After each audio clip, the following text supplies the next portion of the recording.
Well, Mary Allen, thank you so much for agreeing to do this interview with us. We really appreciate it. My pleasure.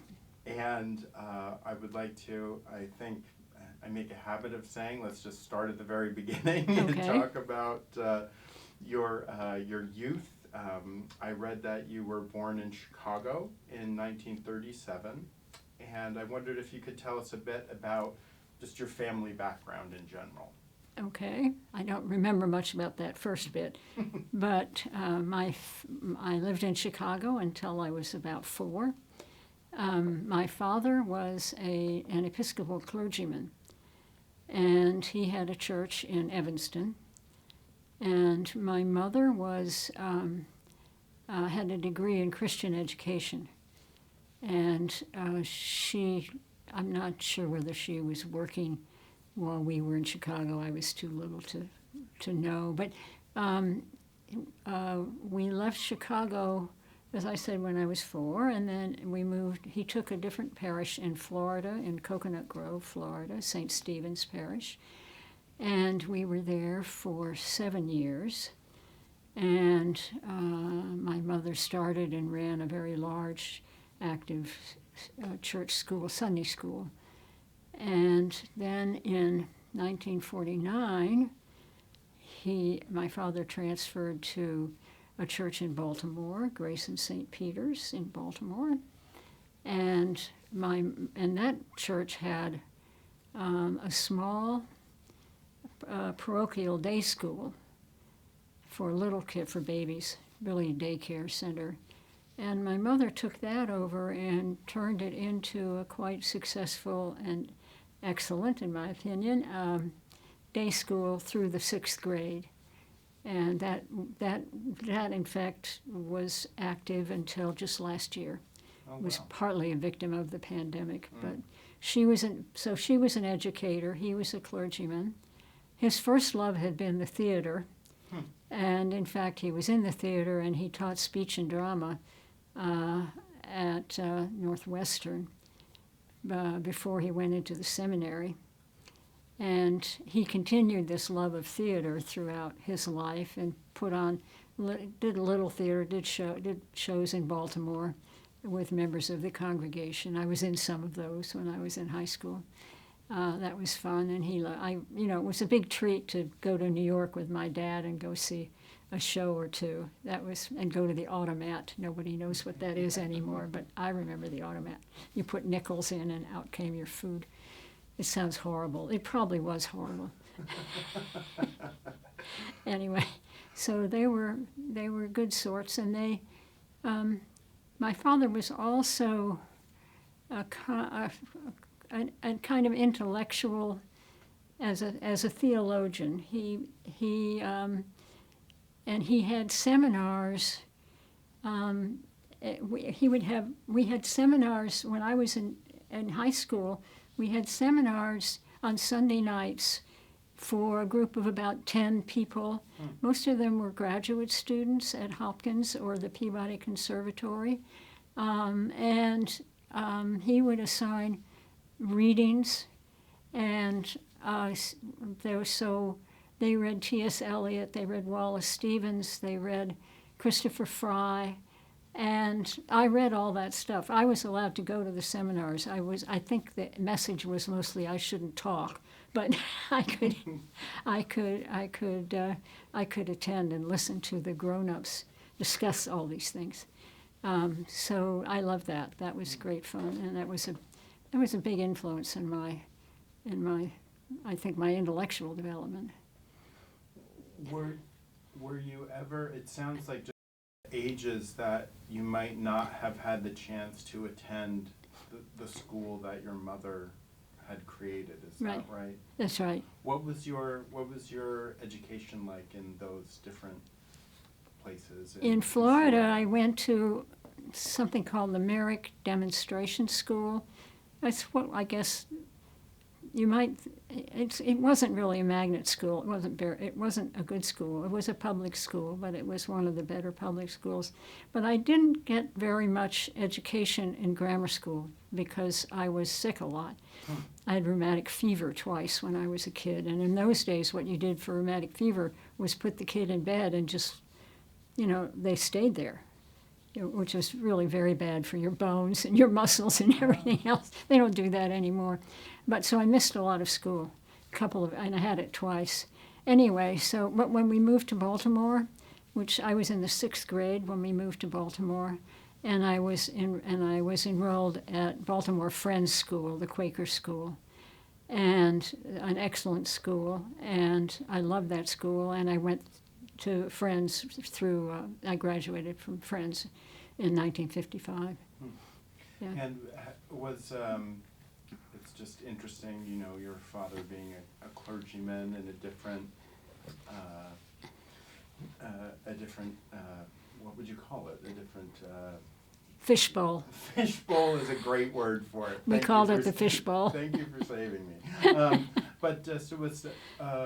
I was just interested, was there any sort of family connection to Quakerism before that? Or oh, yes. Yes. Okay. My mother was a Quaker. Okay. My whole mother's side of my family was Quakers, and very devout Quakers, not just in name, but yes, very devout. And my mother accommodatingly, of course, became an Episcopalian when she married my father. But at heart, I think she was always a Quaker. Interesting. Yeah.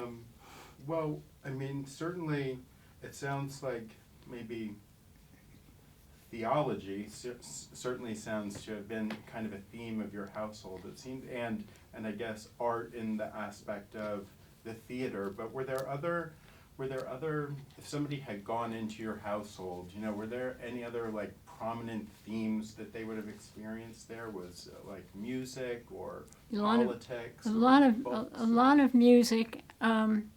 Mostly, well, I was exposed, of course, to a lot of church music, but I also studied the piano, and for a number of years, a graduate student at the Peabody, a wonderful pianist named Shirley Ling, who went on to have a professional career as a pianist. She lived with us. She got room and board living with us in exchange for making sure I practiced the piano, which of course was a very tough assignment for her, but she survived it very gracefully.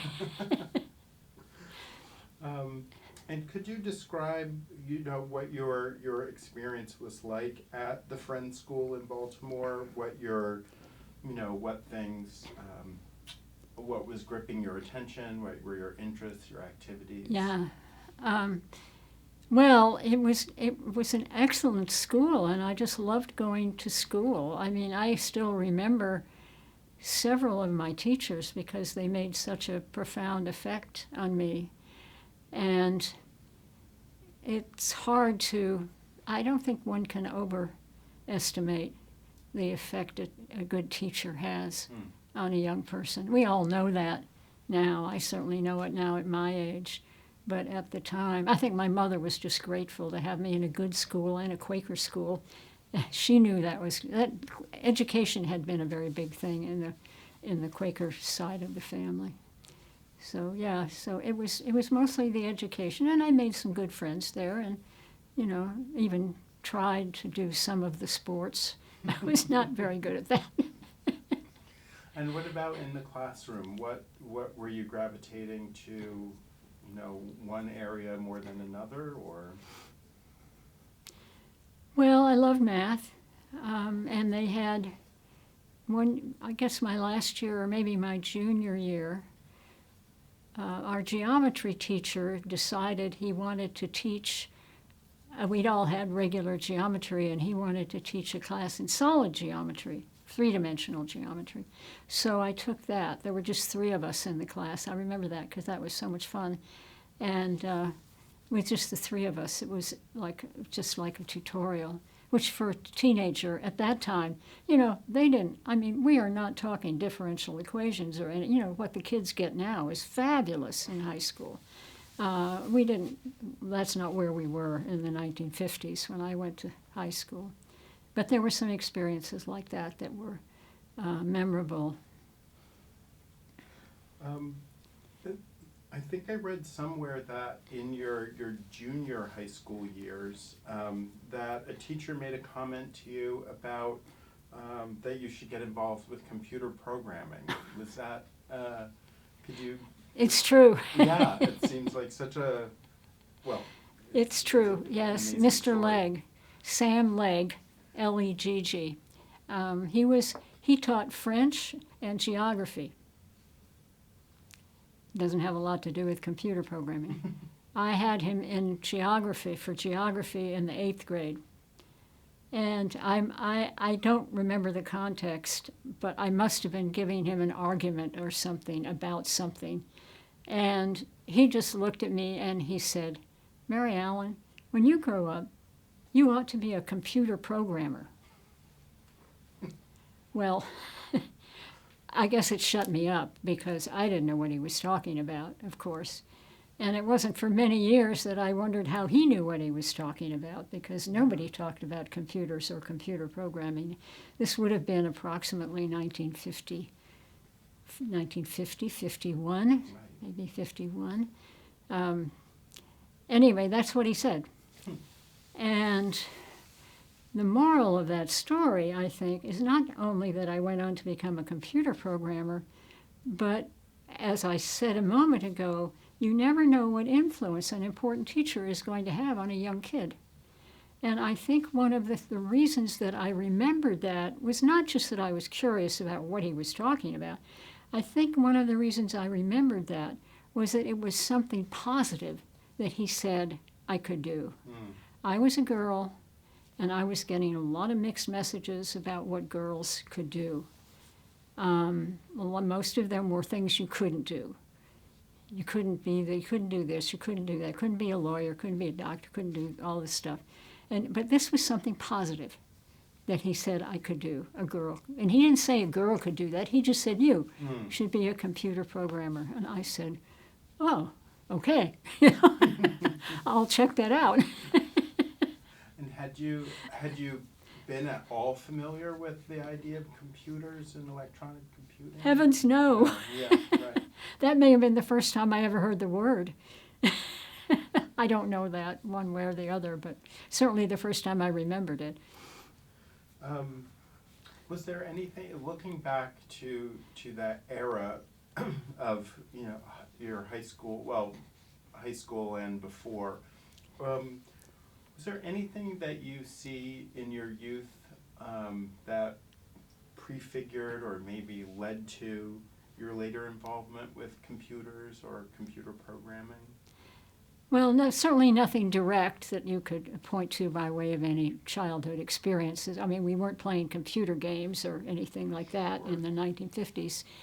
I think the main things probably, I loved math, I had that kind of mind, and that's helpful. And the other thing I think would be, is reflected perhaps in, as I've mentioned, I love to argue. I like the logic of it. I like the give and take of it. And so the logic, well, geometry, solid geometry, all that, it's all reasoning. Argument is a form of reasoning if you're good at it, and geometry is a form of reasoning if you're good at it, if you can do it. And so is mathematics. So that would be the predisposition. Nothing to the level, I think, of configuring, as you put it. But pardon me. Yeah, that is really interesting. The idea of structured argument. yes, That it Yes. is in all of those things that you Yes. mentioned: a proof, a program, yeah, a Yeah. debate. it's the same mind, same kind of mind that does those things. Well, while you were, I guess at least for part of your high school years, the Korean War was going on, and I was just wondering how things like that, or the sort of high Cold War, were making an impression on you, if that was those events on the world stage Yeah. at all? Not really. I knew they were going on. I had no relatives involved in the Korean War. What I knew about it was just from what was in the news. Right. I didn't feel personally affected by it. And the Cold War we lived through for a very, very long time. I mean, it depends on when you ask and when you look and what you were trying to do at the time, but yeah. And as your high school career was coming to a close, what were your kind of ambitions? What were you wanting to do and thinking about doing next? Oh, I wanted to be a lawyer. I had wanted to be a ballet dancer. I was going to be a ballet dancer, no questions asked, for about a decade until I got to be too tall and had bad knees. So then I said, had you done ballet training that a lot, Okay. yes, when I was little and right through high school. And then, but I finally accepted the fact that that was not going to happen. And so I said, okay, I have a pretty good mind. Think of what can you do with your mind? And I wanted to be a lawyer. Do you want me to tell the story of how that happened? Please. Okay. I don't have any lawyers in my family, and so it didn't come from that. But in high school, I think I was a junior in high school, and a group of us were sent to Washington for a couple. This was from Baltimore, so it was a short trip, and we went on a civics trip to Washington for a couple of days, and visited various branches of government and our Congress people and so forth. And we had some free time one afternoon, and I decided to go, and we had to go to, one of a certain number of pre-selected things. So I picked the Supreme Court. I was just curious about the Supreme Court. So I went to the Supreme Court, and my memory of it is that in those days, you could just walk in. There was no security, there was no nothing. You could just walk in and sit down in one of the front rows and listen to the argument. And so I did that. And I sat down and I listened to the argument, and I just fell in love with the whole scene. I was blown over. It was the setting is magnificent, of course. That's on purpose so that you'll think of justice as being the high and mighty ruler of the land or what have you. So, yeah, it gets you in the Supreme Court. But the other thing that totally engaged me was the argument. Again, back to this reasoning thing, this structured argument. Talk about structured argument. I had no idea what they were arguing about. It turns out they were arguing an antitrust case. Well, antitrust is still incomprehensible to most lawyers, so let alone a teenage girl. So I had no comprehension of the points they were actually making. But it was the intellectual back and forth, the give and take. And but what if this? Well, but you said that, but then what if you change this assumption? Then don't we get a different result over here? And that sort of thing. And I just said, wow, I want to do that. You can do that for a living? That was a surprise to me. So, yeah, that's where that comes from. And that was a dream that I held on to my whole life. And it was just like that. It was like an epiphany. It was like, yeah. And so, how did that epiphany shape what you were thinking about doing for college? Not too much. I mean, I had a good liberal arts education in college, and that was. I mean, I studied philosophy, and I studied. I didn't focus particularly on political science or government, but so it didn't really affect those choices very much. Did it affect your choice to attend Wellesley? No. Versus something else? No, okay. No. Wellesley was just somebody's, I was told by the principal at Friends School, the headmistress at Friends School, and my mother discussed where I would go to college. Oh. So I was told, you can, in those days, it wasn't any, this is going to sound a bit funny, but what I was told was, you can go to either Wellesley or Smith. But you have to bear in mind that in those days, this was not a competitive thing like it is today with kids.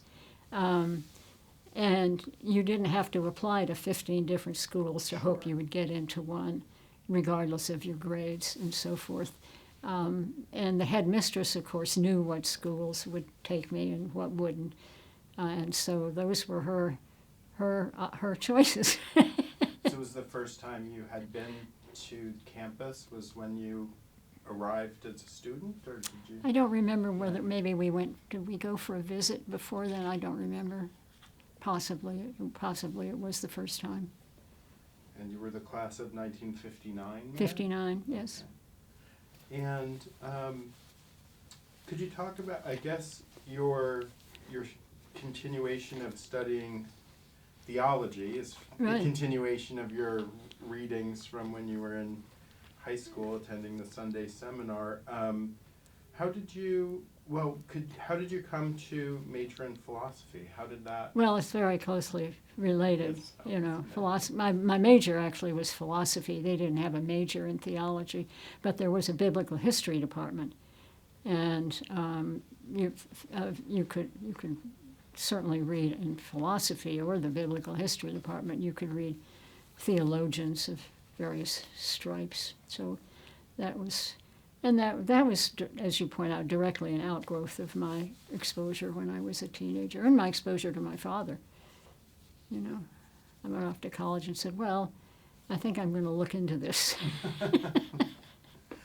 And in studying philosophy, you were telling me earlier that you studied symbolic logic or yes. mathematical logic. So did you find a connection there to your previous love of mathematics? Sure. Yeah. And the geometry. Yeah.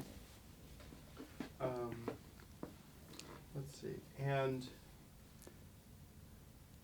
outside of academics, what were your interests and activities during your undergraduate years? Right. I was the theater was one. I was in a few plays, not major roles, but just fun to be part of the theater scene and work with friends. I didn't do sports. Athletics were required in those days. They aren't anymore. So, but I did things like fencing and golf. I didn't try anything too heavy. And was there anything that you were doing? I guess you already answered that. There was nothing specifically that you were doing that was feeding into your interest in becoming a lawyer, other than no. And also, it wasn't something that girls did. Mm-hmm. Classmates also weren't doing pre-med. Right. They weren't doing pre-anything because there were very few who would go on to a professional school. Right. So there was no kind of path. You were follow. literally supposed to be educated so that you could carry on an intelligent conversation with your father and make sure your sons had a good education. I mean, that was, I don't want to get into that, but. Well, given all that, as your undergraduate time was coming to a close, or what were you thinking of doing next? I was thinking that I might do something in the sciences, but I would have to take more courses at some point, and I wasn't sure what. And but something in the sciences interested me more than, say, something in the humanities. I decided in my senior year that I did not want to go on in philosophy. Well, had I gone on in philosophy to get a doctorate, you would teach. What do? You teach philosophy. That I didn't think I would be good at that, so I didn't want to do that. And so I thought, well, maybe something in the sciences, but I didn't know what, and I knew I would have to have more education, maybe a master's in something to go on in that direction. So I thought, well, maybe find a job in something quasi-scientific or an assistant somewhere or something, and learn a little more about it and expose yourself to the field. And that was as far as I got and I applied for a couple of assistants, I guess you would call them research assistant positions at a couple of universities. And then, of course, I applied for the job as a computer programmer. Could you talk about that? Yeah. You know, your experience applying to be a programmer? I had, back to my 8th grade geography teacher saying you could be a computer programmer. I said I should look at that, I should look at that. That's something he thought I could do. So when the day I graduated from Wellesley, this is my memory now, but it was a long time ago. The day I graduated from Wellesley, my parents drove me from Wellesley right here into Cambridge to MIT. And they had an employment office, and I guess you didn't have to make an appointment or anything. My recollection is I just walked in and asked if they had any jobs for computer programmers. And in those days, you didn't really have to have any qualifications to be a computer programmer, which was fortunate because, of course, I had none. Well, nobody did. Anyway, so they sent me to Lincoln Lab to interview there, and the rest is history. So had you had any kind of further exposure or any exposure to computers during your time at Wellesley? No. So it was we didn't even have electric typewriters. Right. I mean, maybe toward the end I had an electric typewriter. That's all. Yeah. So could you describe just that about the Lincoln Laboratory at that time and what it was like to get there, to start as a computer programmer there? Right. Yeah, I will. Well, I got a job working as a neophyte programmer in the speech recognition group under Oliver Selfridge and Ben Gold, and they had a much more senior programmer, Connie McElwain, who took me under her wing and not only taught me programming but gave me rides from Cambridge to Lincoln Lab every day. So that was a win for me. And Lincoln was, as I think it still is, pretty much. It's a large MIT-housed defense research facility, and it has several divisions, and within each division there's several groups depending on the focus of the research that's going on. Most of the people who work there have very strong ties to MIT. Some of them teach at MIT, and they go back and forth. So that was my first job at Lincoln, was working in the speech recognition project. And then I learned programming on, of course, one of the big IBM machines. Was the IBM mainframe there at Yes, the laboratory? at Lincoln. Okay. Yes. And could you talk a little bit about Oliver Selfridge and Benjamin Gold and their efforts at speech recognition? Right. They had been working, they were, I think, some of the first people really working on early speech recognition. And it was pretty rudimentary what we were doing. We were breaking down words into consonants and vowels and syntax, and I don't remember exactly what we were doing. And I had a low-level job doing whatever Connie McElwain told me to do. And Oliver was a very gifted mathematician, and also he loved puns. He loved riddles. He loved crazy riddles where once you hear the answer, you say, "Of course, why didn't I think of that?" One of those, and he used to pose these all the time. That's how he interviewed me. He gave me all these riddles. I couldn't answer any of them, but they hired me anyway. And Ben was an engineer and a lovely man. Both he and his wife Sylvia were very active in the arts, and she was a dancer and played the piano. And I think I don't remember whether Ben played an instrument, but anyway, he was. And I don't really know myself how far they got with that work, but they were with it for so many years. And was there, and you worked with them for how long? A year. A year. And was there a lot of, what am I trying to ask?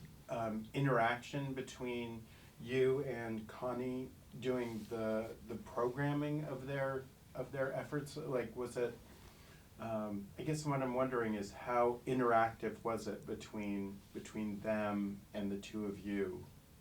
Oh, it was very interactive. Okay. Yeah, and as I recall, Connie and I shared an office, and I think they were right next to us. I think you went into an area and we were there and they were just beyond there. No, we were in and out with each other all the time. And yeah, it was, yeah. And we had lunch together, and it was very congenial. Did they also do programming, or was that something? Not that I recall. They could have, I imagine, but not that I recall. Okay. Interesting. So your first year working as a computer programmer at long last, how did you find it? How did you? Oh, I loved it. Okay. I didn't like the punch cards and the big reams of. In order to debug a program, what they did was print out. They did the memory dump of your whole program. Because of course it never ran. There was always a bug, if more than one.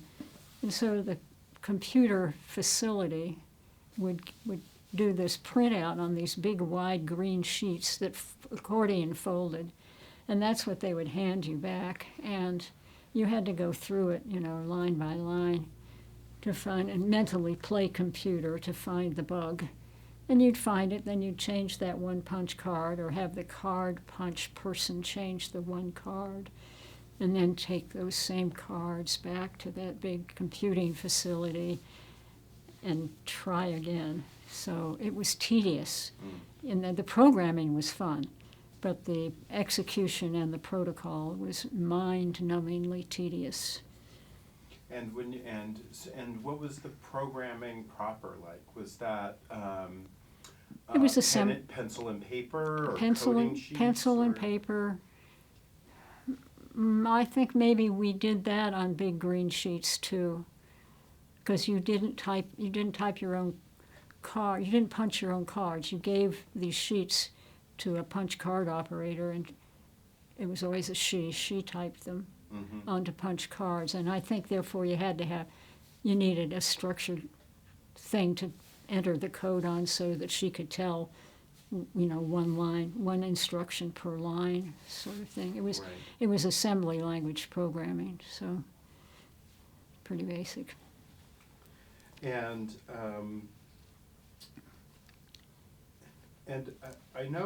I believe at that time that this project of speech recognition was seen to be part of a broader effort at artificial intelligence. And I was wondering if you came across any of the other researchers who were interested in that.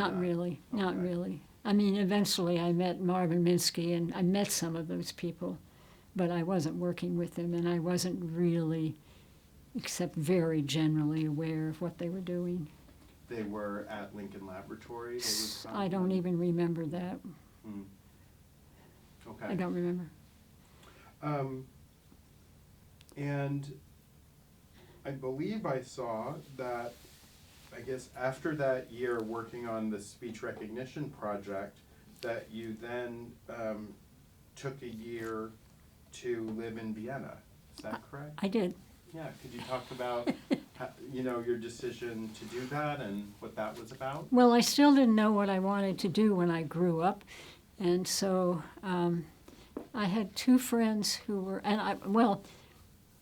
when I took the job at Lincoln right out of college, I had college loans to pay off, so I had to have a job. I mean, I loved the job, but I had to have the job.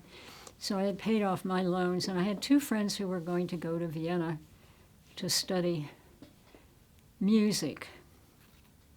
How did I end up deciding to go with them? I know. I, meanwhile, had not totally abandoned the idea of getting a doctorate in philosophy.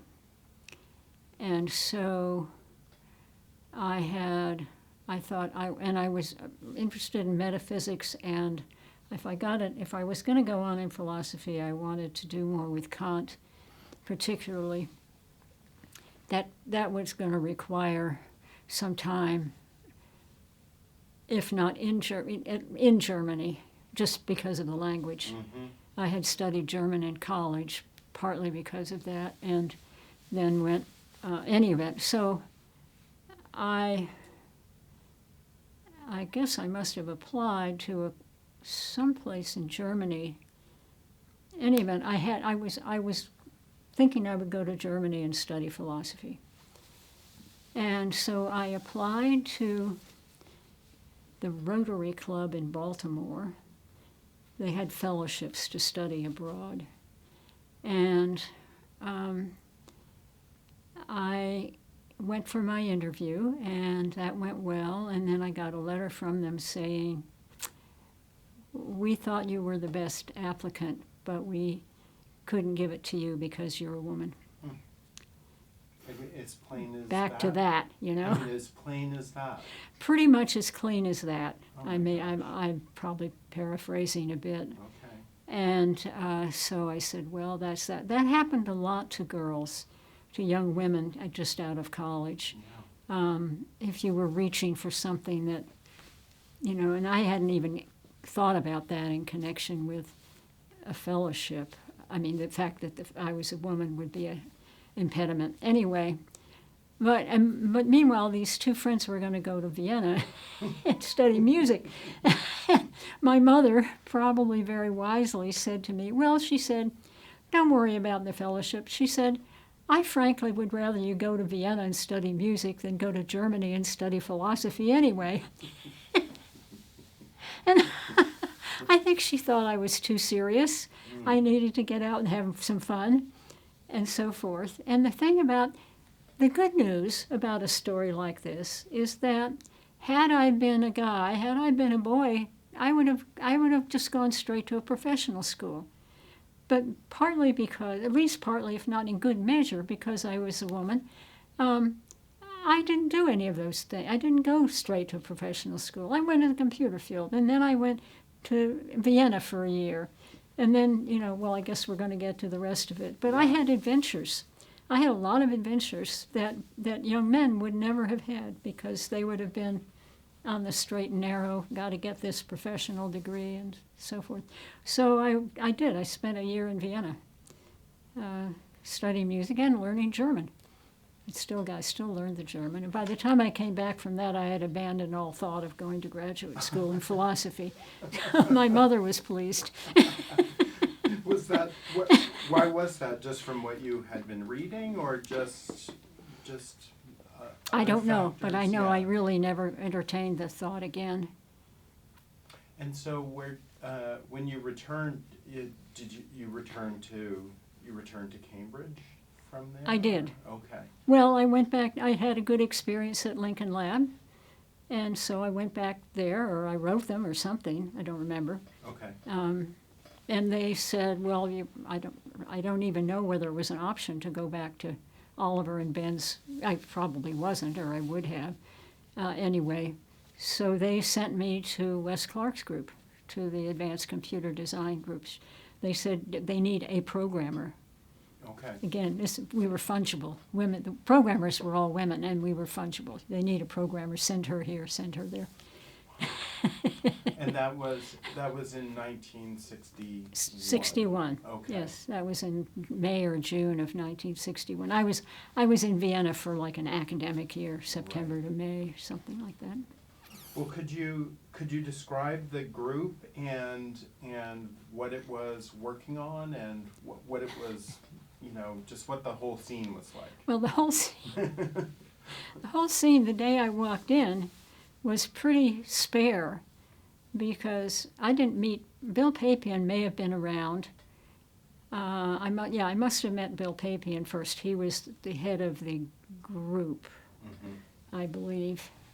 I won't have everybody's titles straight anymore, but the head of the project, which turned out to be the LINC development project, was Wesley Clark, but he wasn't there. He was at home designing. I was told he's at home. He's working at home because he's designing this new computer. Oh, okay, I said. Wonder why do they need a programmer? He hasn't even designed the computer yet. And so, but they gave me an office, or maybe I was sharing one, I don't remember. The only person I remember who was actually there the first few days, was Severo Ornstein, who was, a mainstay of our development team. And so he sort of took me around and introduced me and what, I don't know, just indoctrinated me into what little there was to indoctrinate me with, because nobody knew what was going to happen when Wesley Clark showed up with whatever he was doing at home.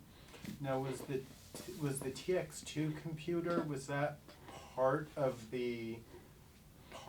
that group's laboratory, or It under was. its control? It was. The TX2. Well, the TX2 wasn't exactly part of that group, but it had been designed by Wesley Clark, who was part of that group. And I think he and Bill Papian had started that group in mid-1950s. Mm-hmm. And he designed the TX2 later, in like 57. I don't want to be too eager to put dates on things here, but around that time. And so it was always, within Lincoln Laboratory, it was always regarded as Wesley's computer. Okay. And even though it wasn't, it was MIT's computer. But if you wanted to work on the TX2, you talked to Wesley. Okay.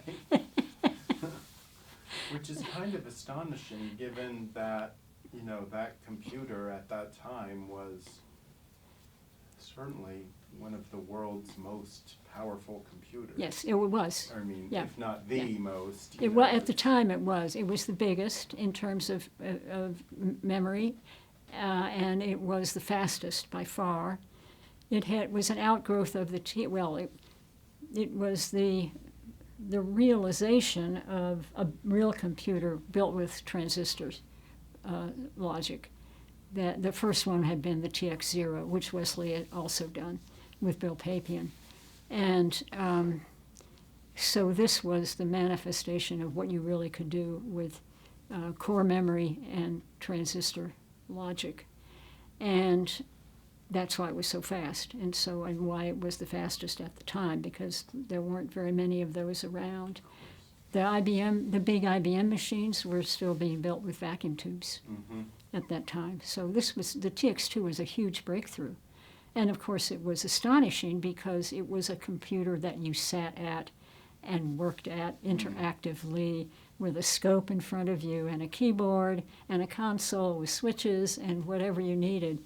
And that itself was, oh my God, completely. Was it nearby to where Yes. this group and your office Yeah, was located? yeah, Okay. yeah. It was Yeah. like down the It was hall, right so to there, speak. I don't know, Yeah. around the corner or down the Okay. hall or Okay. something, yeah. And it itself was, you know, a room size? It was room size. Yeah, it took up the whole room. Right. And it also had great big, I mean, it had other components. It had great big, huge magnetic tape reels. I mean, big, like this. And well, sometimes you see them in IBM photos of the big 704, 709 machines. Yeah. It also had a fire extinguisher in case the tapes caught fire, or the. Yeah, I was There were certain about this, that it was also, maybe I heard a story that I think there it was the tapes. A fire extinguisher also perhaps for the xerographic printer for the TX2. That sometimes. Oh well, maybe it was the printer. Yeah, it was something like that. There were some hazards. Yeah. There were some hazards in working with it. Yes. Well, was it soon after you arrived that this new computer that was being designed came into focus? And could you describe, you know, how it was, or at least what kind of a computer it was going to be was described? Yeah. Focus is a stretch. It did, of course, eventually come into focus, but not right away. And Wesley did eventually show up. I don't know, I suppose it was not more than a week after I'd been there. It seemed like a long time. And what he had was some sketches and some, you know, I don't know exactly what. It was a control unit and, you know, mostly it was kind of like a flow chart of some sort. My job the first day I met with him and Severo and whoever else was there was to try and capture what he was saying. And I still have the drawing from that day. Oh, wow. And I didn't bring it with me, but anyway, and I should have looked at it before I came, but I didn't. Anyway, so yeah, he had ideas about, I mean, he was very focused on what he wanted to accomplish, which was to design a small, relatively small for the time, smallish computer that would be used in biomedical research labs, integrated right in with the experiment, so that they would have a scope, a display. It would have a keyboard. It'd be highly interactive, and you could program it so that it would interact with your experiments while they were running, and you would be able to modify the experiments while they were running. And this dynamic working environment that you find in a biomedical laboratory, which is working with living matter frequently, was something that he recognized was never going to happen. I mean, computerization was never going to happen if you had to use the great big IBM behind closed doors, sealed punch card environment, because everything had to be done offline in that environment. And the biomedical research is data driven, and what is the data doing while it's doing it, not what did it do last week. That's important. It's what is it doing right now, and how can I modify that or interact with it or influence it. Influence maybe is a better word. So that was his vision. But what we had that first day on the blackboard wasn't quite there yet. So anyway, and then Severo and I were tasked with the job of trying to come up with an operating code, an instruction set for what the programming would be like. And I said, I am a computer programmer. That's why I'm here. So anyway, I jest, but it was fascinating. And so we were all part of that design process right from the beginning. And we would get bulletins from Wesley about how it was going. Were the two of you and Severo Ornstein, were you looking at the instruction sets of other computers? Like, were you looking at the TX2 instruction set or to come up with the LINC instructions? Oh, that's a How good are question. you doing that? That's what I said to myself. How do you do this? Yeah. Why Wesley thought I had any qualifications for doing this at all, I found astonishing. But that was, he worked that way. He just figured anybody could do whatever they needed to do, whatever needed doing. If you were on this team, you could do it, and that was good. It was supportive. It was good for morale. And so you said, okay, if you say so. So anyway, no, I remember that. That's a very good question. No, we did not look at, I was not yet familiar at all with the TX2 instruction set. The IBM instruction set was pretty useless. What we had to have were instructions that manipulated the tapes, instructions that manipulated the character handling for the display. You didn't need any of those when you were doing stuff for the IBM machines. Yeah, you needed add and subtract and so forth, but the other instructions were all unique to the LINC pretty much. And so we had there were several go-rounds with the instruction set, and they didn't. Trying to think, I have one drawing. Again, I drew it up from June of 1961 of what we called the Alpha LINC, what we were calling the Alpha LINC, and LINC at that point standing for Lincoln Laboratory, and of the instruction set, which is where we were as of June of 61, which was very early in the process. And the ultimate instruction set, I think, doesn't look very much like that. So it was an iterative process over the next several months. But were some of these key aspects of the computer already kind of expressed in what you were working on with the instruction set, in that for I guess both programming and operating this new computer, it would be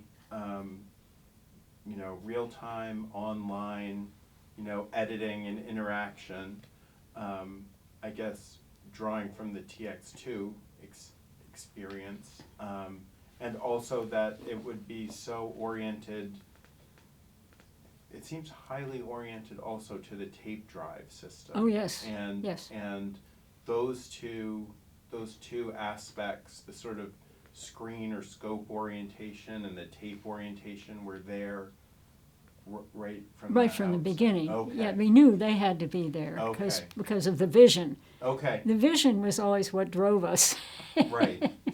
And of course, if you have the vision and it's imparted well, which it was, of course, by Wesley, then as part of the team, you can further that vision technically by saying, no, that where we need to end up is over here, not over here, so let's try this. We also had to have instructions to read the keyboard. Sure. Right. Hello, yeah.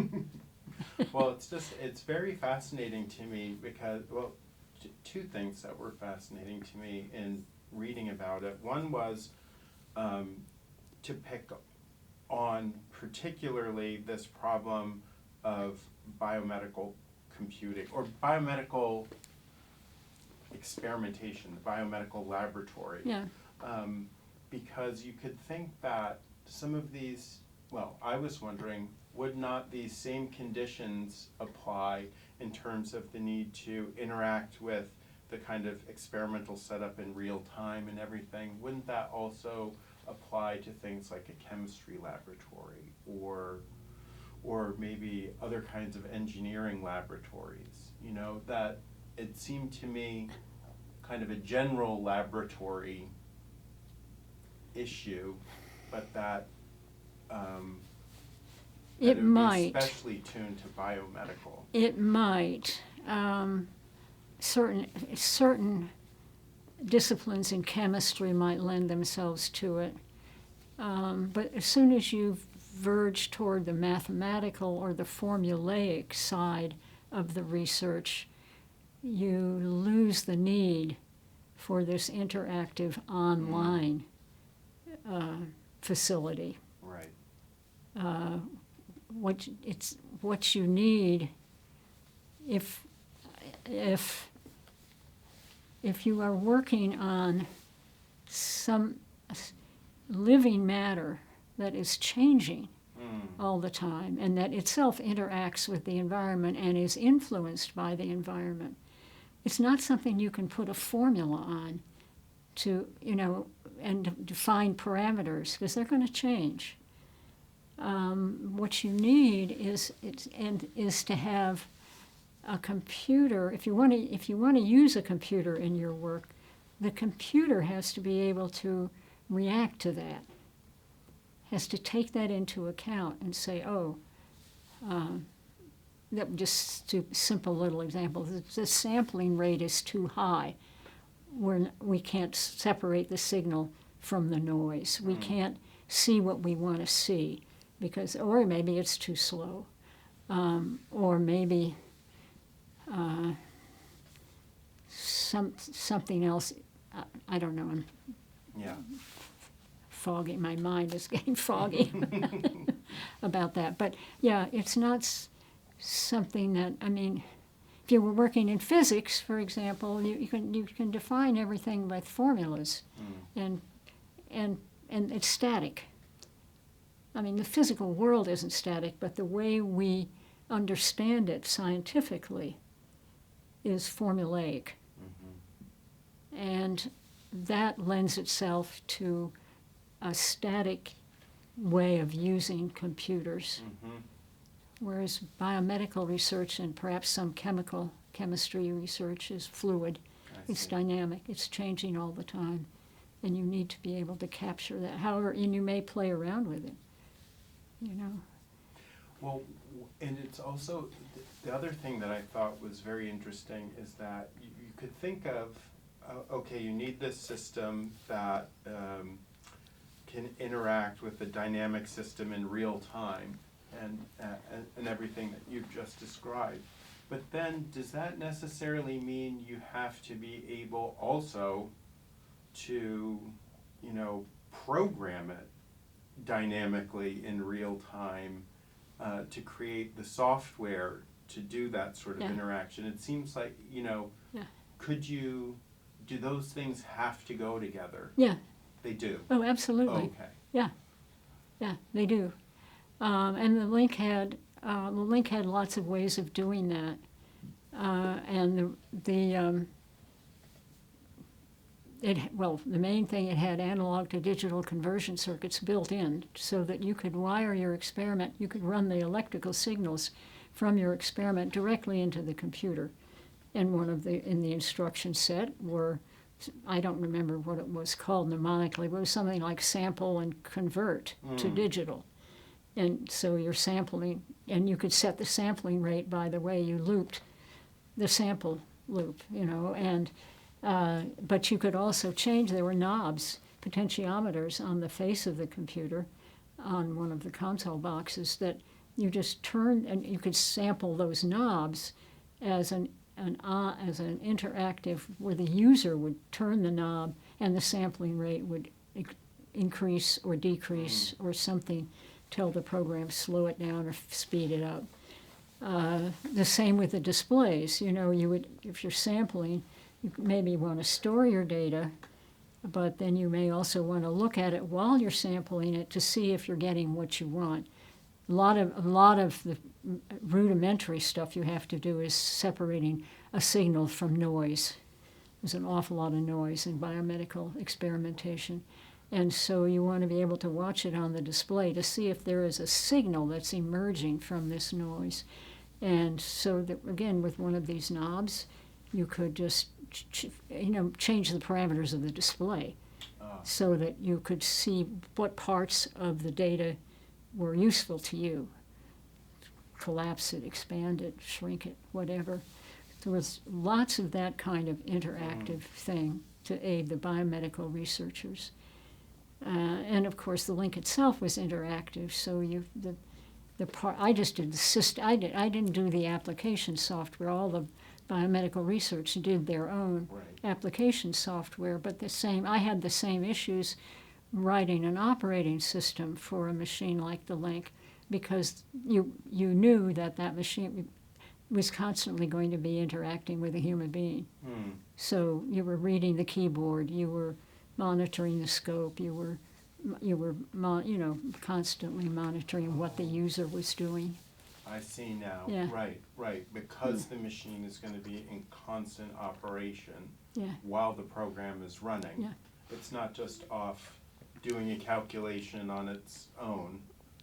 No. That then all Yeah. of these facilities have to be there for that constant real-time interaction with Yeah, it. they I do. see. They do. So, okay. So was it then, as the work went along to develop the instruction set for the Alpha LINC, I guess, was it then that you started working on creating sort of an instruction set simulation of the computer on the TX2? Yes, I started on the simulator in 1961 in the summer. Yeah, while the whole design, the instruction set, everything was still totally fluid. I started designing and programming a simulator, a simulator which would run on the TX2, which would simulate the operations of functionality and the operations of the LINC. Right. And that would make it possible to write programs for the LINC before we had a LINC, because you could write them on the TX2 with the LINC simulator, and you could run them on the LINC simulator and debug them, so that you would have operating programs ready to go when you finally had a LINC. And I did start that in the summer of 91, and it was in fact almost finished by the end of.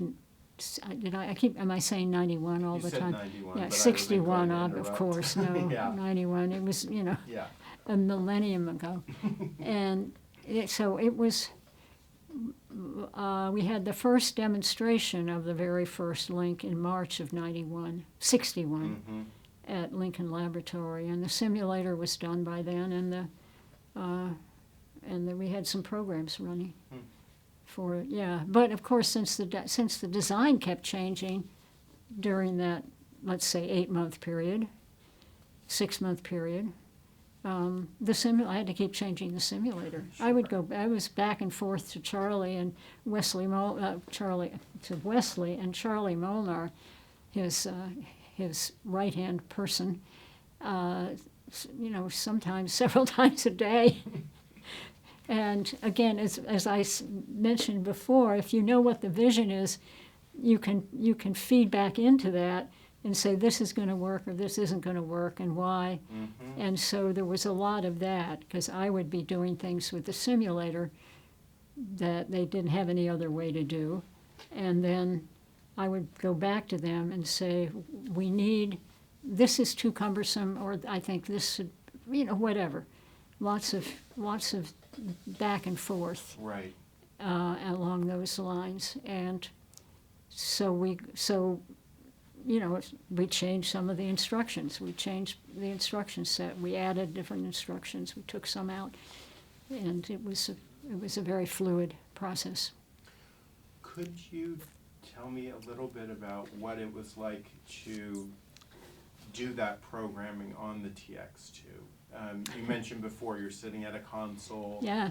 toggle switches, keyboard, a larger size screen. Wonderful big screen. And I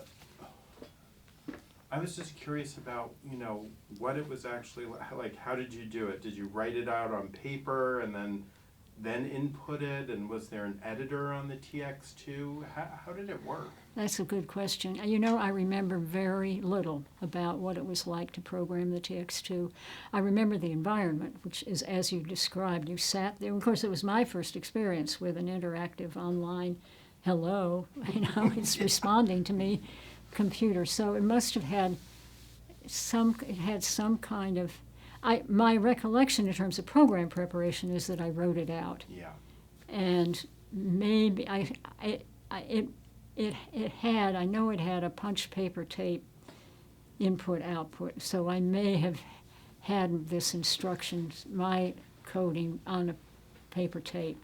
Mm-hmm. I wasn't punching the tape, somebody must have been punching the tape. And so I assume, but I really don't remember, I could be wrong, I assume I used that for most of the input. I think it didn't have a really sufficient editor, as I recall, in terms of being able to do a lot of online debugging. Yeah.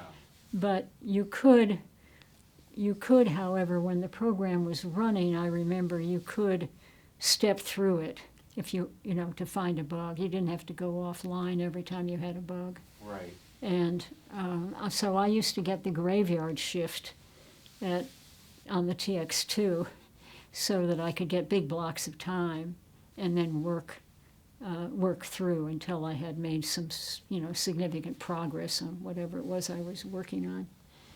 Well, Mary Ellen, we were talking about your experience programming on the TX2. Yes. And I know that there weren't, the community of TX2 users was not that large. And I wondered if you got to know some of the other TX2 users, like Ivan Sutherland or Larry Roberts.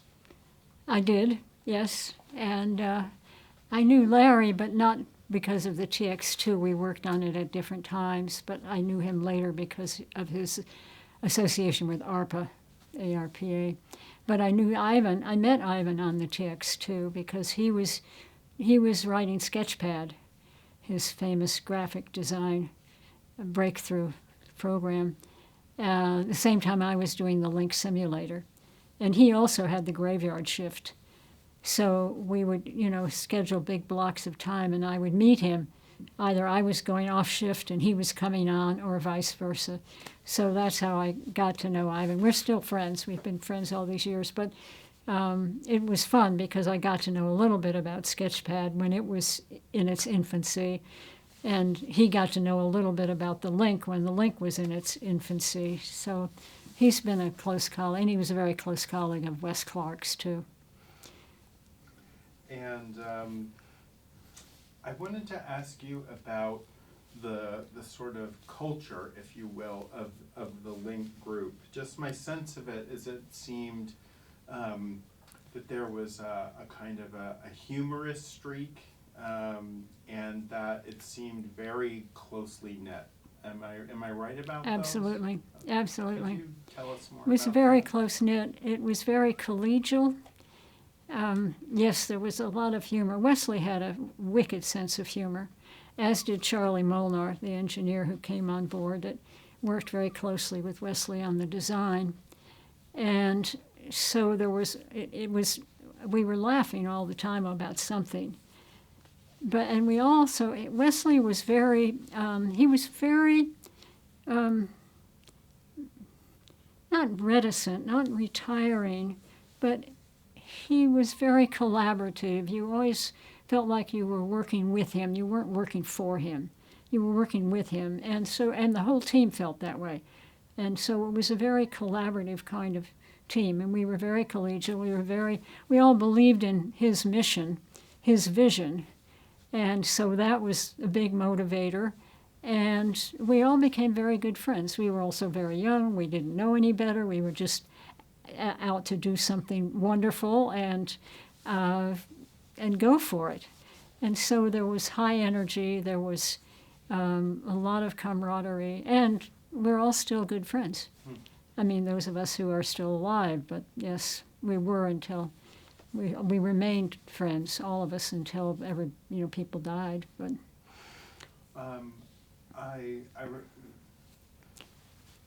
there's a photograph of the group that you have that I've seen that shows several women in the picture, and I was wondering about the different roles that those women played. Mm-hmm. And also there is a black man in the photograph, and I would love to know about who he is and what his role Sure. was on the project. I actually I just happen to have the photograph with me. Funny you should ask. Yeah. Would you like me to show the Well, photograph? I've seen the photograph before, so Okay. yes, I would. You but want? if I don't if- have to. Okay, well, I just loved if you could just describe Sure. those Yeah, people. yeah. Yeah. The black fellow was Bill Gomes. He was one of our technicians. The photograph you saw, which is of a very large group of people, was taken in the summer or toward the summer of 1963. We really had to ramp up to get the links ready and all the programming done and everything done before the LINC evaluation program began that summer. We haven't come to that, but that was coming up. That was a big deadline. So we had expanded the staff quite a bit. The other women were either secretaries or they were all secretaries. Okay. Yeah. And Yeah. and was Bill Gomes, you said his name was? He was a technician? He was a technician, Was he yeah. doing things like working on the physical creation of the LINC hardware? You know, I don't know. We had several technicians who did that, Mm. and I'm sure they were all to some extent involved with some of that. I was personally not involved with it, but particularly I was running back and forth to Lincoln Lab. By this time we had moved to Cambridge. I should mention that we had moved from Lincoln Lab into MIT proper for various reasons, but I was still using the simulator at Lincoln and writing the first LINC system software at Lincoln. So I was away during the day a lot of the time. I was back in the lab here at MIT in the afternoons and evenings because we worked late.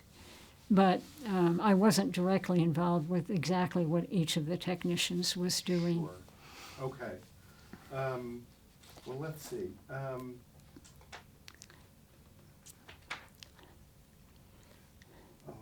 just looking at the question list and crossing out the things we already talked about. So you were just talking about the first system software for the LINC. Once you had the simulator going and you could work on such a thing, could you talk about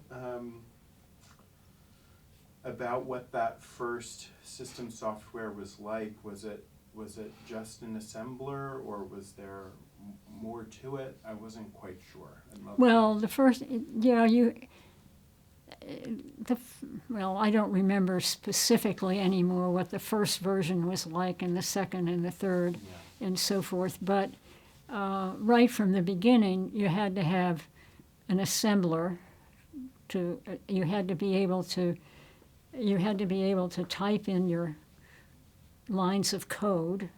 You had to be able to prepare programs on the LINC. So that involved typing and editing and converting programs to binary. Had to be able to store them. Had to be able to run them. And so the first assembly, and that's why LAP 6 is called LAP, LINC Assembly Program. That's what it stood for. It's just tells you what the provenance was. Right. So yeah, even the very rudimentary ones didn't do much more than that, but they did the basics. And so from the very beginning, it had to have a rudimentary editor if you were Yeah. typing in Yeah. your programs. Yeah. Yeah. And so I would love to hear you describe just the experience of creating that first systems software for the LINC. How difficult was it? Were there other colleagues that were particularly important for you in terms of bouncing off ideas and yeah, just if you could characterize that experience. Yeah, you'd think I would have drawn on lots of resources. I didn't. No, my colleagues were all too busy doing other things, trying to get these links ready. And I really didn't have any other resources to draw on in terms of how to do this. I just took the LINC, or the definition, the definition of the LINC, if that's not quite the right word, but, and figured out how to do it. Some of what you have to do is suggested by the structure of the machine, by the order code that we'd worked so hard to get to be a really functional order code instruction set. And then from there, you just say, okay, what will fit in the memory? We only had, at that time, 1,000 12-bit words of memory, 12-bit words, 1,000 12-bit words of memory, core memory. So that was a challenge, huge challenge, very limiting in what I could do. And I just did, the editor was just a rudimentary, you could type, I think you could only type one line at a time. And I think if you wanted to, you could generate what I call a manuscript, your collection of lines of code, and you could save it on the tapes. I think you had to tell it what block number on the tape you wanted to save it in.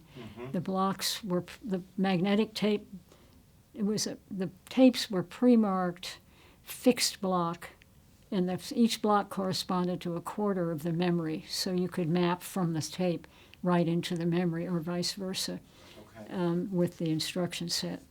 And so, but I think with the first assembly programs, you had to keep track yourself of what was on the tape, and where it was stored, and how long it was, and therefore what blocks were free. So it was, it was awkward, and but it worked, and it got, we got things done that way. And the editing, as I recall, you could edit your manuscript. You could edit it one line at a time, but the changes, I had to save the changes in a separate quarter of the memory. I couldn't make the changes right in the manuscript while I was looking at it on the scope. I had to type them in, and then the assembly programs saved them in a separate quarter of the memory. And then when you left the computer, it moved those changes to the tape. And so it was, I called it a deferred storage technique or something like that. I think and then it compiles the changes at the end. And you had it. Well, I remember one of the assembly program that the LINC evaluation program members took with them when they left in August of 16. I just can't deal with these dates. When the LINC evaluation program took place in the summer of 1963. And when the date, the only reason I know this is that I looked at the date recently, the date on the programming manual, on the user's manual for what was then LAP 3, LINC Assembly Program number 3, the date on that is August of 1963. And that one describes, is also a command, a meta command in the operating system in the assembly program, that was PAC, which packed those changes into the manuscript on the tape. And you could integrate all those changes into the manuscript by using this command called pack. When you were making those changes to a manuscript on the screen, was this, and the changes were being stored in this different part of the memory, were the changes, did the changes appear on the scope, on the screen? Yes. Okay. Yes. Okay. Yes. I see. No, you could spell. I don't remember exactly how you did that. I don't remember in terms of what the user saw first, and then next, and then next. And for doing this sort of screen-oriented, real-time, online editor, I mean, there simply weren't other examples for you to draw on, for example, in the literature or No. something like that. No. So this was just you No. exploring on your own how Yeah. to accomplish it. Yeah. I had there been other examples in the literature, I don't know that I would have even known to look for them. What we knew we were doing with the LINC was something so new, and my only prior experience had been with computers had been with the big IBM 704 and then the 709, which didn't involve any of this kind of use of a computer. So, as I say, it wouldn't have occurred to me. Who was I going to? I wasn't going to talk to the IBM guys. Right. And you know, and as it turned out, of course, in the 60s, during that same time frame that we were doing the LINC, and a little later, most of it, there were several people doing various versions of, editing with a scope and a display scope and a keyboard. There were parallel things going on. They were maybe a little bit later than what we were doing. But everybody was, I think, at the same starting point at about that time, and certainly in 62 or 63, that has to have been one of the early starting points Yeah. of that kind of use of a computer. What, and so clearly the primary use for that editor was to prepare programs. Yes. Did it have a facility such that you quickly thought about using it to create other sorts of documents? No, not at that time. Okay. Not at that time. We were so focused on just getting the work out and getting it so biomedical people could use it, and already talking about doubling the size of the memory, which was going to change my work hugely, and that sort of thing. So everything was still evolving too much. It wasn't until later that, people began to use and mostly they used the more advanced operating system, the one I finally ended up with. And they would use that for other kinds of things, Okay. recipes or whatever. Reports. Reports, Things like that, yeah. And to get a paper copy of a manuscript, of ink on paper, I know at some point the LINC was attached to a teletype for paper output. I was wondering when that happened. Was that early on that was I don't happening, know. or- Okay. The LINC did not come with any kind of printer. Right. And some people did attach a teletype so they could print out, not necessarily program manuscripts, but maybe data or something to do with their work. So I know people did that. And in fact, the operating system has commands, meta commands, I don't know what they call them today, but I call them meta commands, for printing various things, manuscript, you had several things you could print out. I don't remember ever using a printer, which sounds crazy. But I know I used flowcharts, and I used handwritten program listings.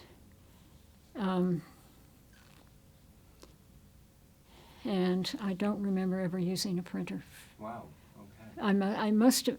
It seems like I must have used one when I was using the simulator at the TX2. You'd think I would have printed out my program manuscripts and taken them back to Cambridge with me, and to work on. But I don't remember doing that.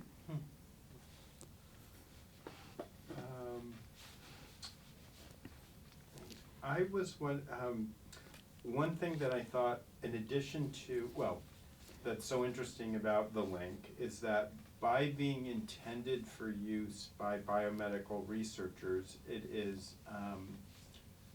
the LINC was therefore intended for use by what I think and I heard you in a different interview call lay people, so people who aren't computer professionals, but sort of lay researchers with respect to computer professionals. And I was just interested, I would be interested to hear your thoughts about how that intended user of the non-computer professional, how that shaped how you were developing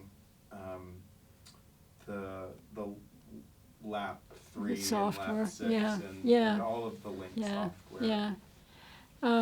Yeah, it did. It was foremost in my mind. Well, the whole design of the whole computer was foremost in everybody's minds. And so it went hand in glove with the logic design and the console design and the tape design and the keyboards and why you picked this particular keyboard over another keyboard and so forth. You wanted to minimize how much the user had to know about what was behind the facade of the computer, how much help did they get from the facade, from what they could do at the facade and what they could see on the facade, and how easy it was to use. All those same constraints applied to the software that I was doing. Yeah, that was a big factor. The user computer interface. Now that's all taken for granted now, but it wasn't then. We used to have discussions about, some aspect of the equipment or some aspect of the program. Do we want to, should they have to take 2 steps to save a manuscript, or can we do it in one, or can we do it, that sort of thing. Can you imagine having a discussion like that today? Save a program or save a document. This operating system, in that respect, worked the same way as our laptops work today. You have a save somewhere up there in all those menus. You have a save command, and you just tell it what you want to call it, and you save it. Well, that's what you did then. But at that time, do you want to make it that straightforward, or you want to make it cumbersome and obtuse? Obtuse. Excuse me. Was there any? Abstruse. Were you aware of the efforts? I should have checked the timing better of it chronologically, but I was wondering if there was any relationship to the effort to create the basic programming language at Dartmouth, which had kind of a similar aim, a programming language for the sort of lay person, if you will. I didn't know that. I don't know anything about BASIC. Oh, okay. So I guess that answers your question. It does. Very simply. I remember hearing about it. I don't know if I heard. Was it in the 60s? Was that around in the 60s? I am horrified to say. Oh, I'm sorry. You're the one asking the questions. Yeah. I can get away with not knowing an awful lot by asking questions. I think it's roughly around. I think it may predate this effort on the LINC somewhat, but I'm not certain of that by any means. Let's see. And could you talk a little bit about the why the LINC group left the Lincoln Laboratory and came to Cambridge? Sure. Yeah. As I mentioned before, the Lincoln Laboratory was a defense research lab, and it was funded almost entirely by the Department of Defense. And the LINC was such a departure that it really had nothing to do with defense. It was that simple. And NIH was very interested in it because of the biomedical research aspects, the National Institutes of Health, and ultimately became our funding agency. But there came a point early on, must have been sometime it was 62. It was 62, after the demonstration of the first LINC, that we were informed that Lincoln Lab was not going to, punch our dance card any longer. So we left Lincoln. Let me see. I think we left Lincoln at the end of 1962. I think we moved into Cambridge. That was provided by MIT, by the mothership, if you will, here in Cambridge in early '63. And I was reading somewhere that you were in a space above a health food store. That's right. In Kendall Square? Yes, we were above a health food store in Kendall Square next to the F&T restaurant. And the F&T restaurant, and we had these quarters above the health food store. And we were there night and day in 1963 because of getting the LINC evaluation program ready. And by this time we had NIH funding and so forth. And yes, and the F&T restaurant, which is no longer there, none of it's there anymore. But anyway, the F&T restaurant kept body and soul together for us for all of 1963.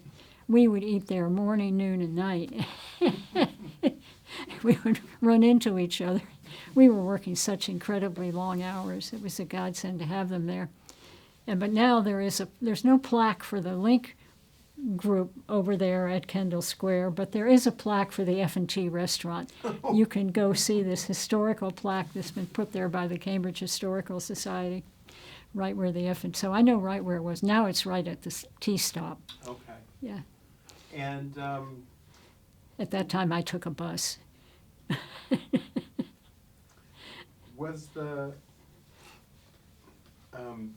now this you mentioned this LINC evaluation program. Right. Was that something that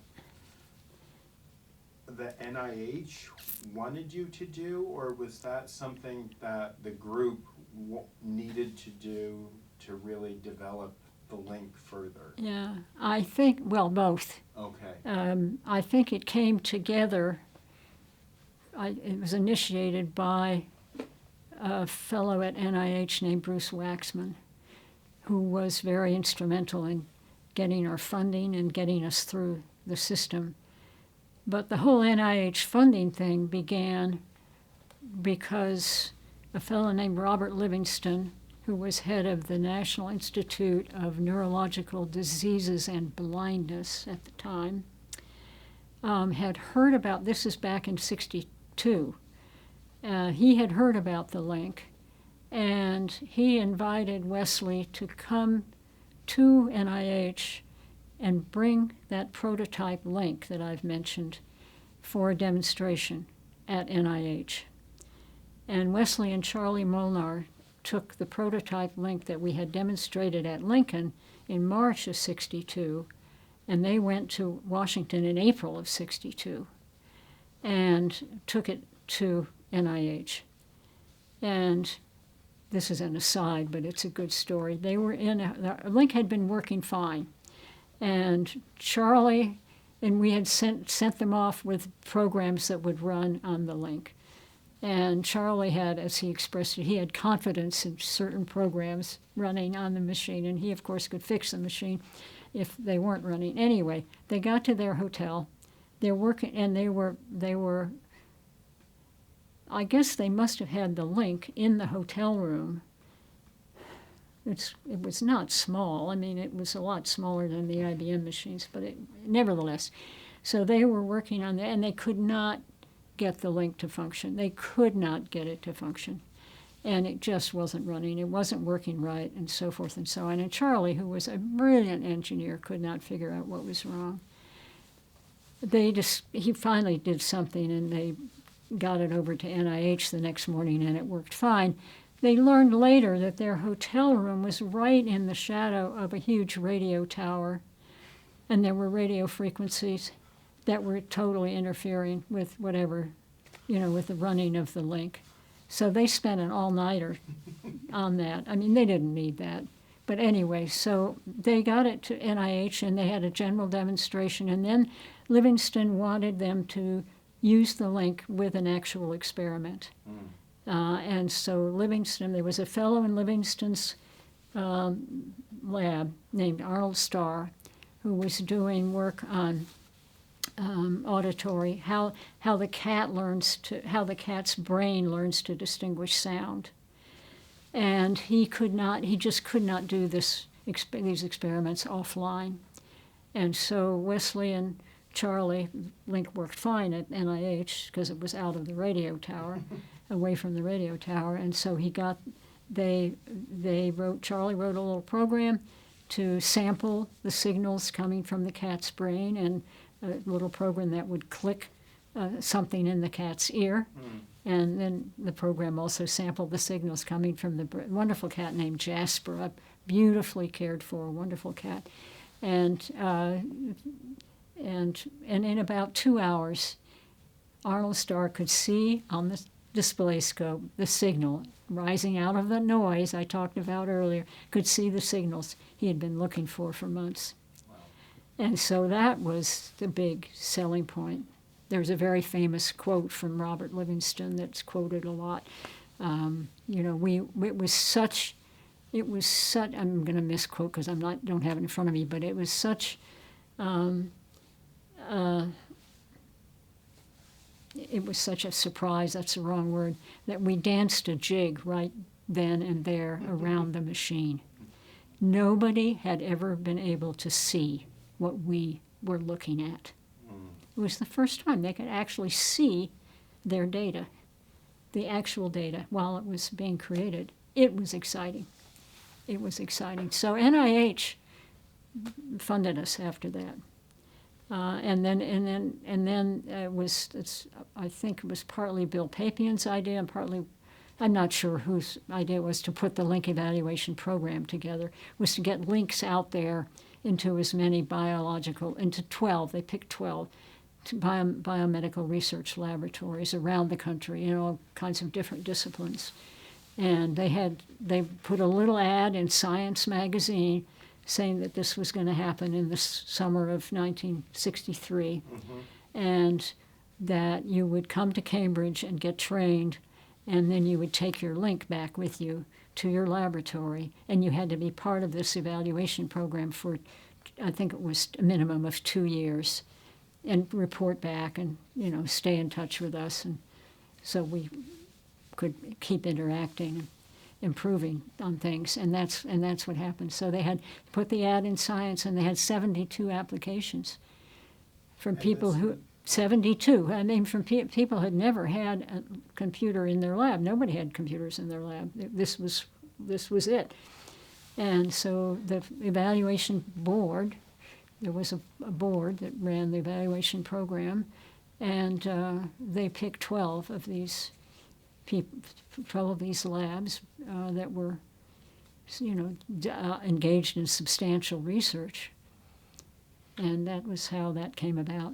And part of the proposition there was that the NIH would be buying them a LINC. Yes. Is that correct? Yes. Okay. Yes. Yeah. Okay. Yes. NIH funded the whole evaluation Right. program. And we had some funding from NASA. Okay. NASA was interested, you're talking about small computers, interactive small computers? We could use one of those on board, a spaceship. The LINC would sink the ship, but because it wasn't that small yet, but that was the direction. And so, we had some funding from NASA. Those are the two main. It was mostly NIH.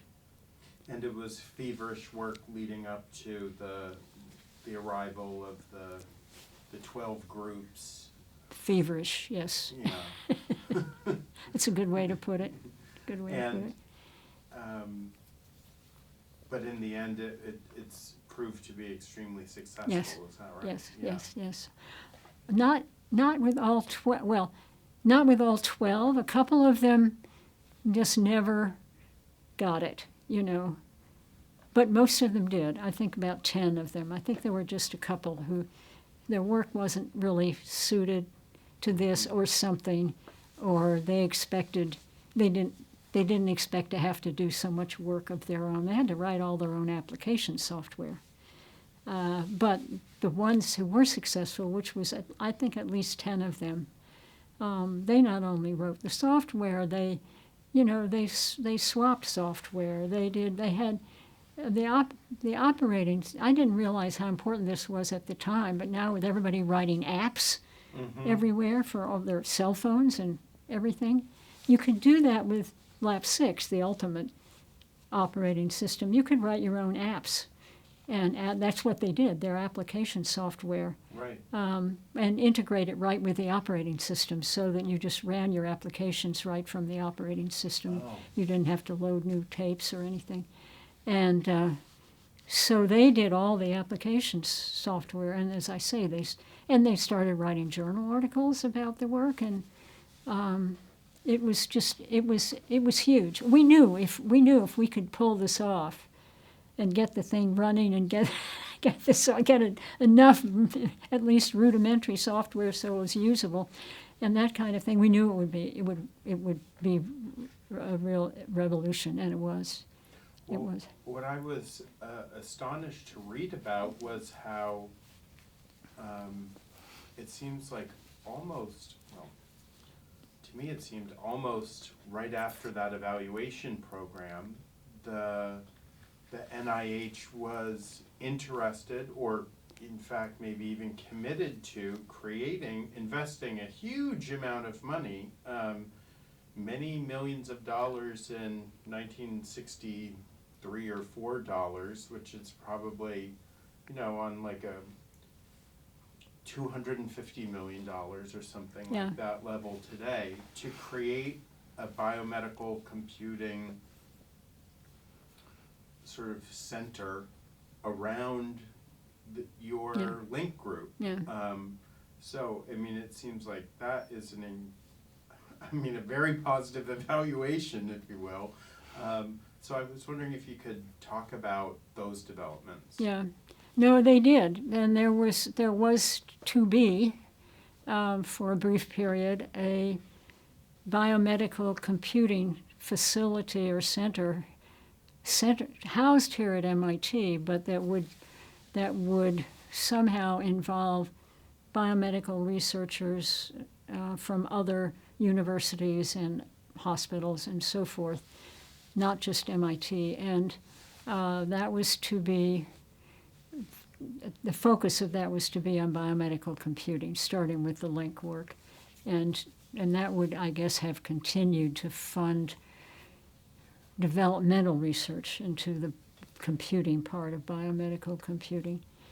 And so, but that didn't happen because of disagreements between Wesley Clark and his colleagues and the administration at MIT that wanted to centralize the control over all of this facility. And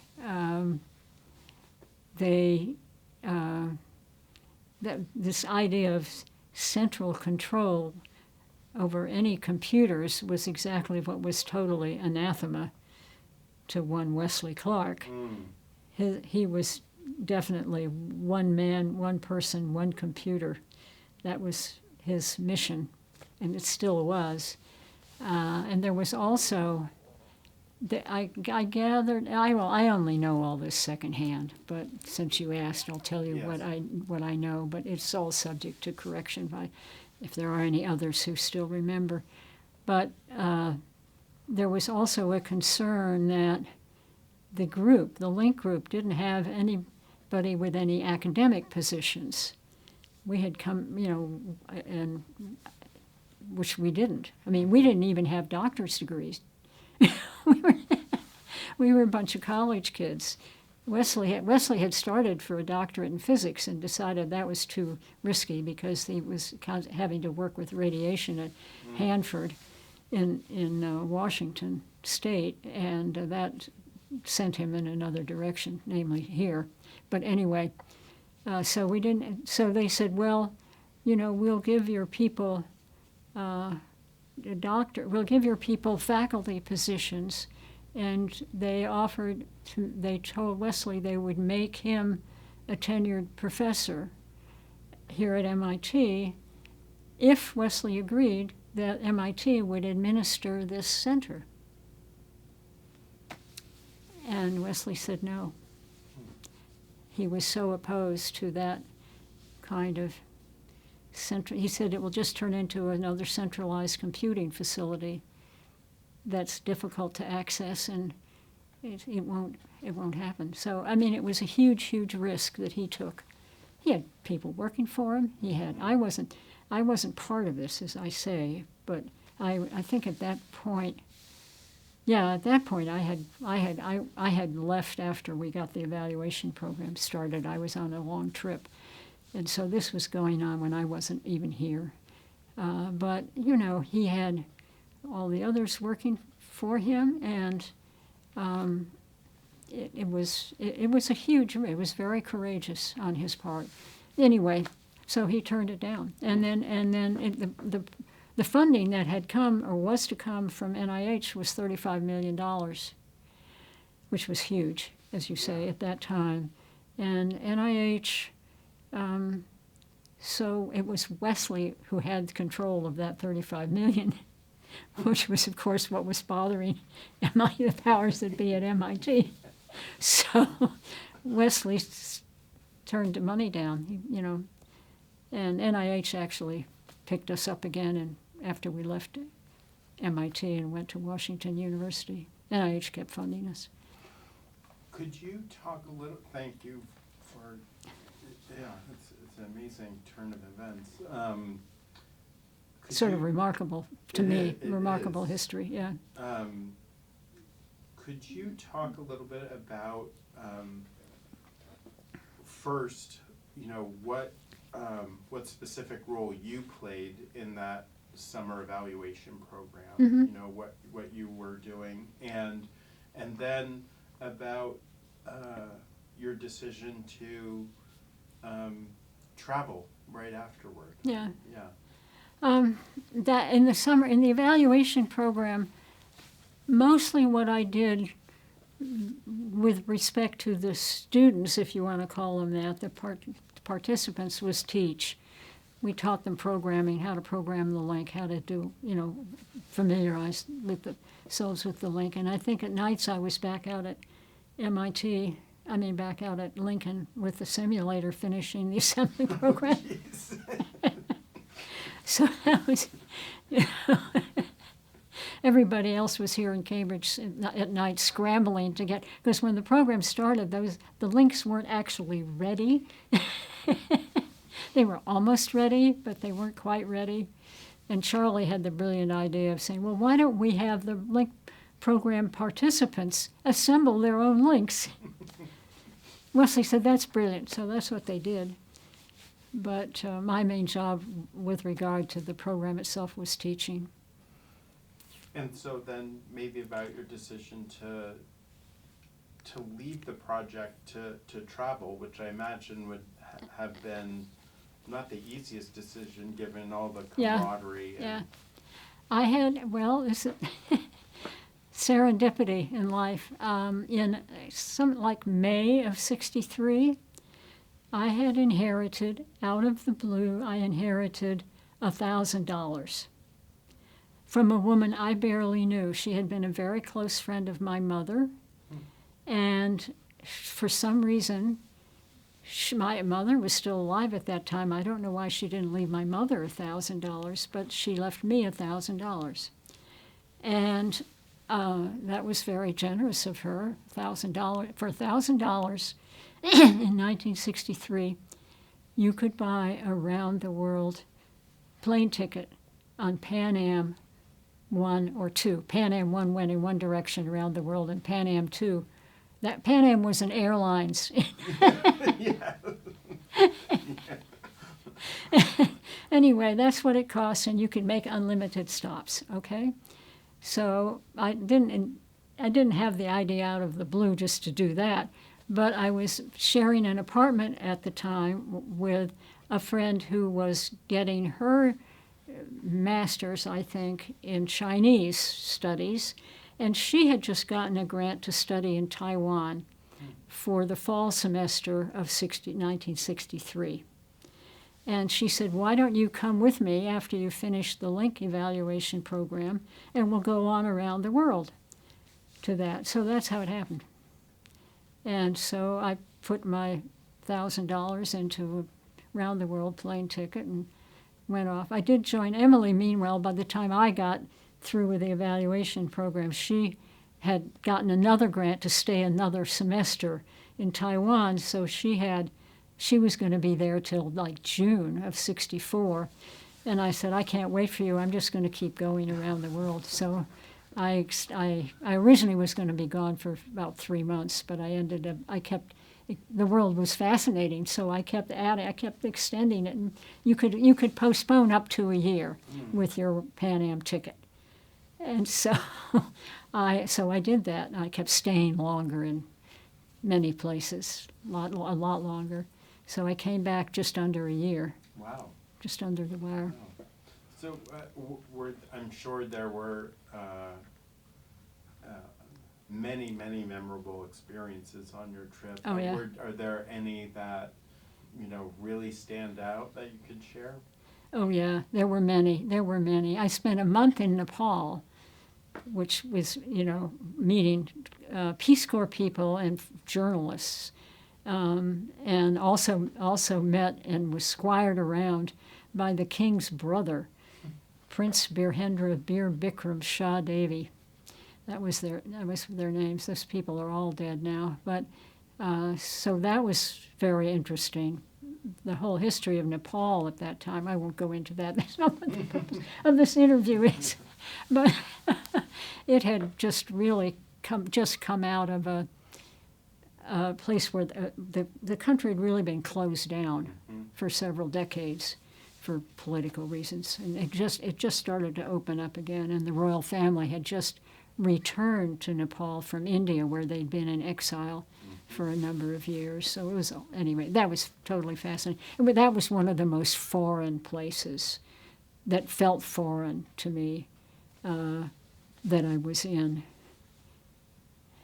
I think I was reading somewhere that an offer letter to join the LINC group, as it had kind of decamped to Washington University, St. Louis, that a offer letter for you to join the group found you on your travels? It probably did. Yeah.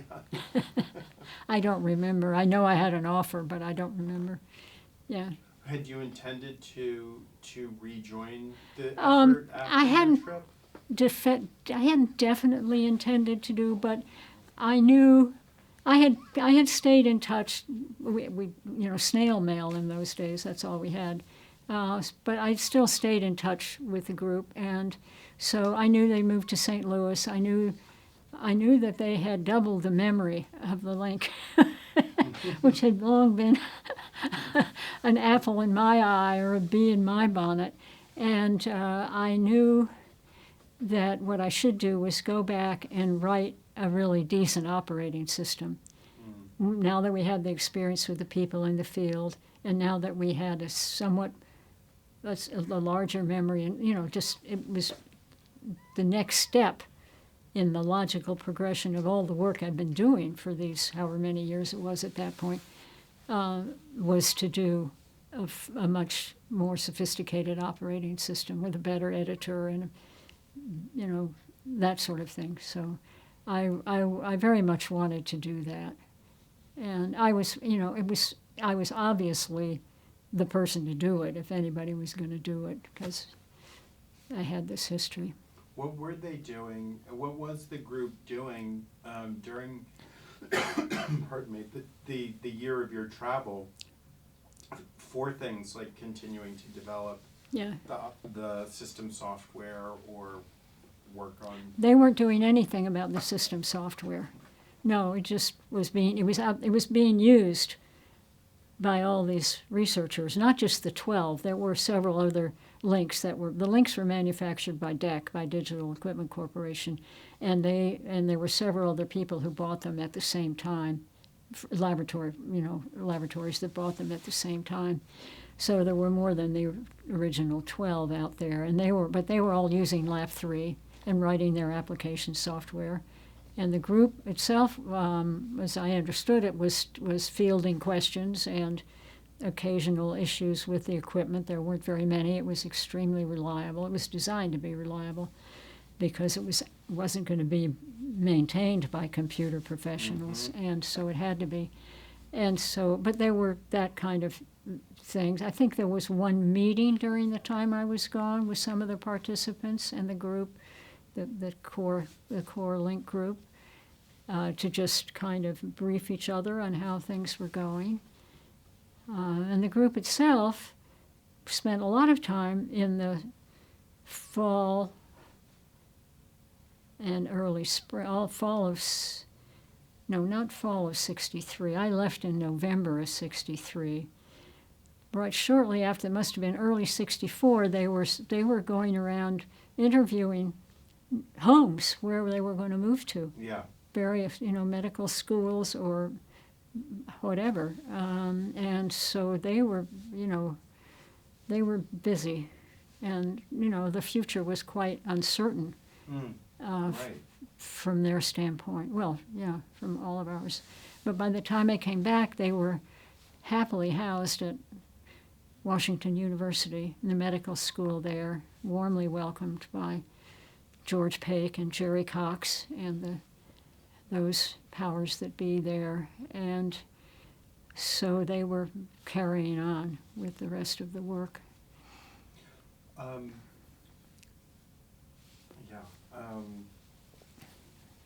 You mentioned that digital equipment DEC was manufacturing links.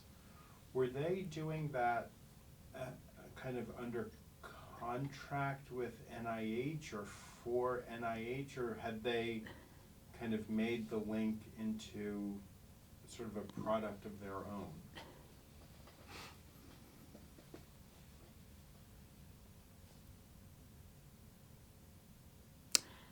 I think both. The prototype links, the 12 LINC evaluation program links, were paid for by NIH, as I recall. Right. The components, the logic circuitry, and at this time, Digital Equipment Corporation was not really into making its mini computers. It had the PDP-1, I think, but I'm not even sure that was commercially out. But anyway, but they were making these building blocks, these modular blocks. I do this because they were boards like this with the circuitry on them and the transistors.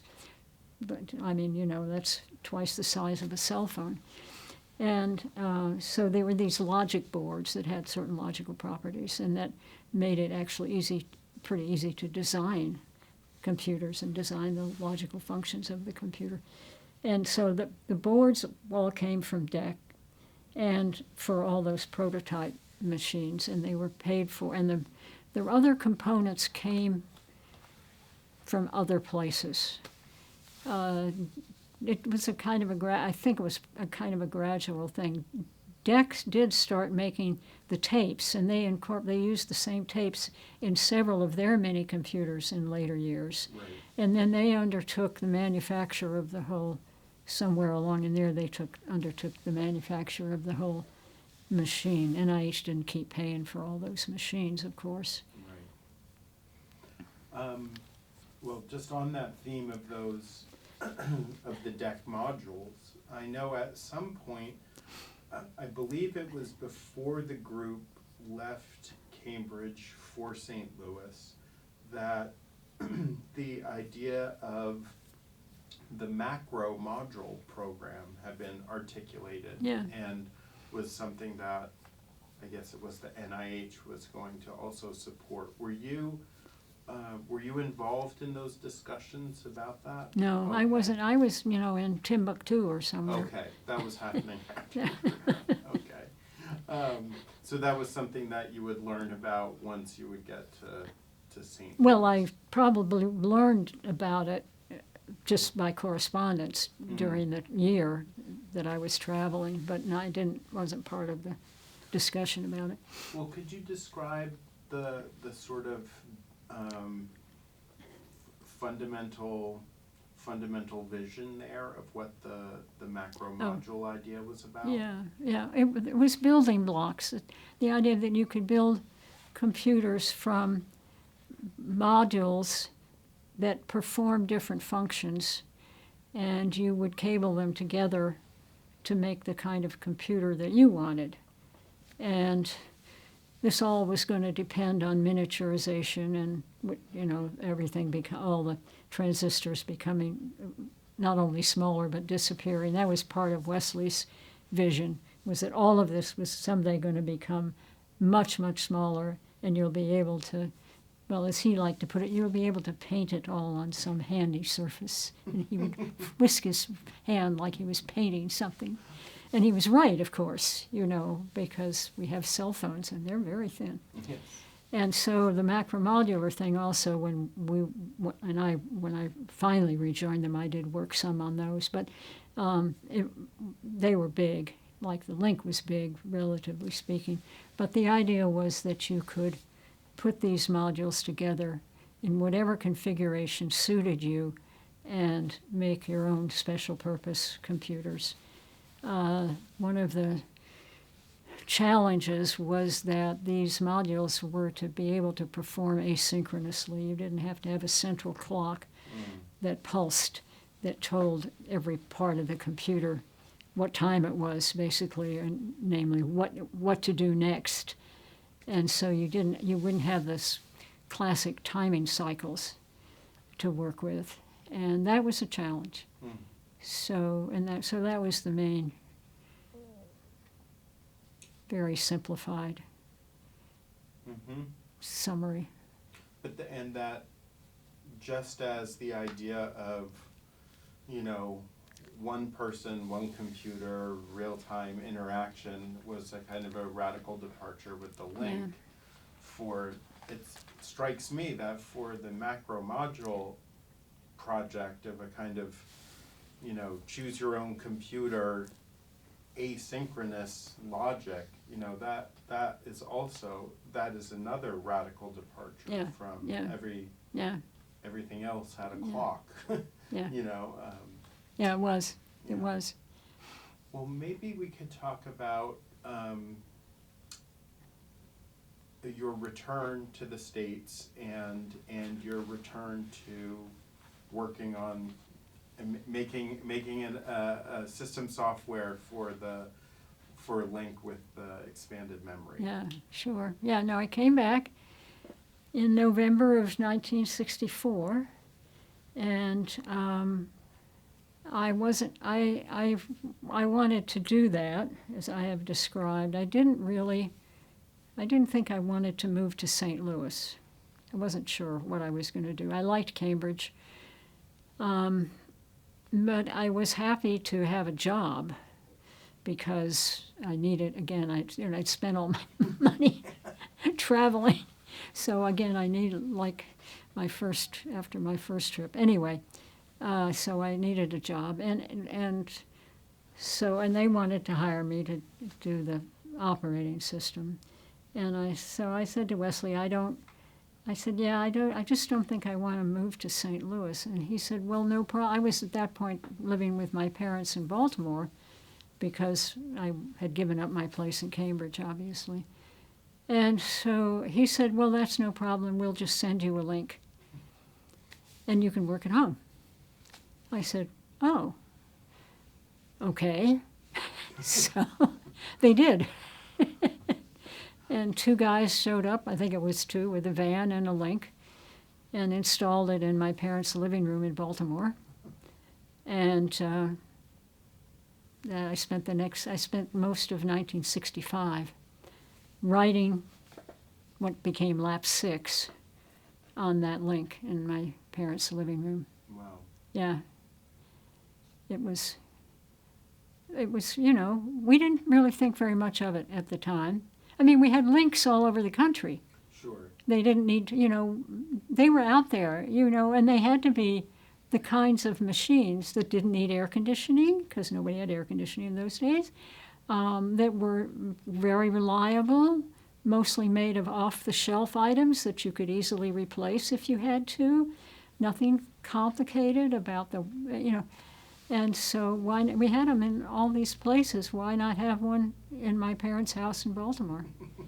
So there we were with the LINC in my parents' house in Baltimore, and it was quite a topic of conversation in the neighborhood. No, but most of people hadn't seen it. They'd never seen a computer before, any kind of computer. And my father just thought this was the cat's meow. He thought this was the best thing that had happened. And he would tell everybody he was a clergyman. He was all over town, a lot. He was out there with the people. And he would say, "Did you know I have a computer in my living room?" "I'll bet you don't have a computer in your living room." "I have a computer in my living room." So how did that development go? I mean, it went fine. I mean, but also in terms of what you wanted to make Lap 6 into, had you developed, did you already have clear ideas about the sorts of things that you wanted to add to it? Yeah. Yeah. I had a lot of ideas that I couldn't realize with the smaller machine that we had before the LINC, up through the LINC evaluation program. I knew pretty much exactly what I needed to do and what I wanted to do. Okay. I refined those ideas by going and visiting about 10 of the labs that had now been working with the LINC for a year, or maybe a year and a half by that time. That would have been in early 1965, that I made those trips, and getting further ideas from them, little things that were annoying or little things they would like help with, and help from the operating system, and sometimes some bigger things, more program sharing among researchers and stuff like that. In any event, it was fruitful. Those trips were also fruitful. So those were the two main sources for. Were you having to travel the country by airplane to do those visits? Yes, or were airplane. there concentrations of No, these I went things? by plane. Okay. Yeah, I got caught in a blizzard over Wisconsin. I stupidly was trying to get to Madison, Wisconsin, the University of Wisconsin Medical School by plane, and instead of, I had to go through Chicago, and instead of driving from Chicago, I just had gotten the plane ticket from Baltimore through Chicago to Madison, and then Wisconsin got hit with a blizzard. We took off, and then we were in this blizzard. And I ended up in Fargo, North Dakota. Is Fargo in North Dakota or South Dakota? Any event, I ended up in Fargo with a whole plane load of people, and we couldn't go anywhere. And so I didn't even get to Chicago until the next day. And I remember that because Joe Hind, who was running the show at University of Wisconsin at the medical school, had been expecting me and of course we didn't have cell phone. I had no way to contact him to tell him that what had happened. He figured it out, I guess, from the weather. But I remember that particular trip was especially challenging. I finally got there, but it wasn't pleasant. But no, I traveled. I went by plane.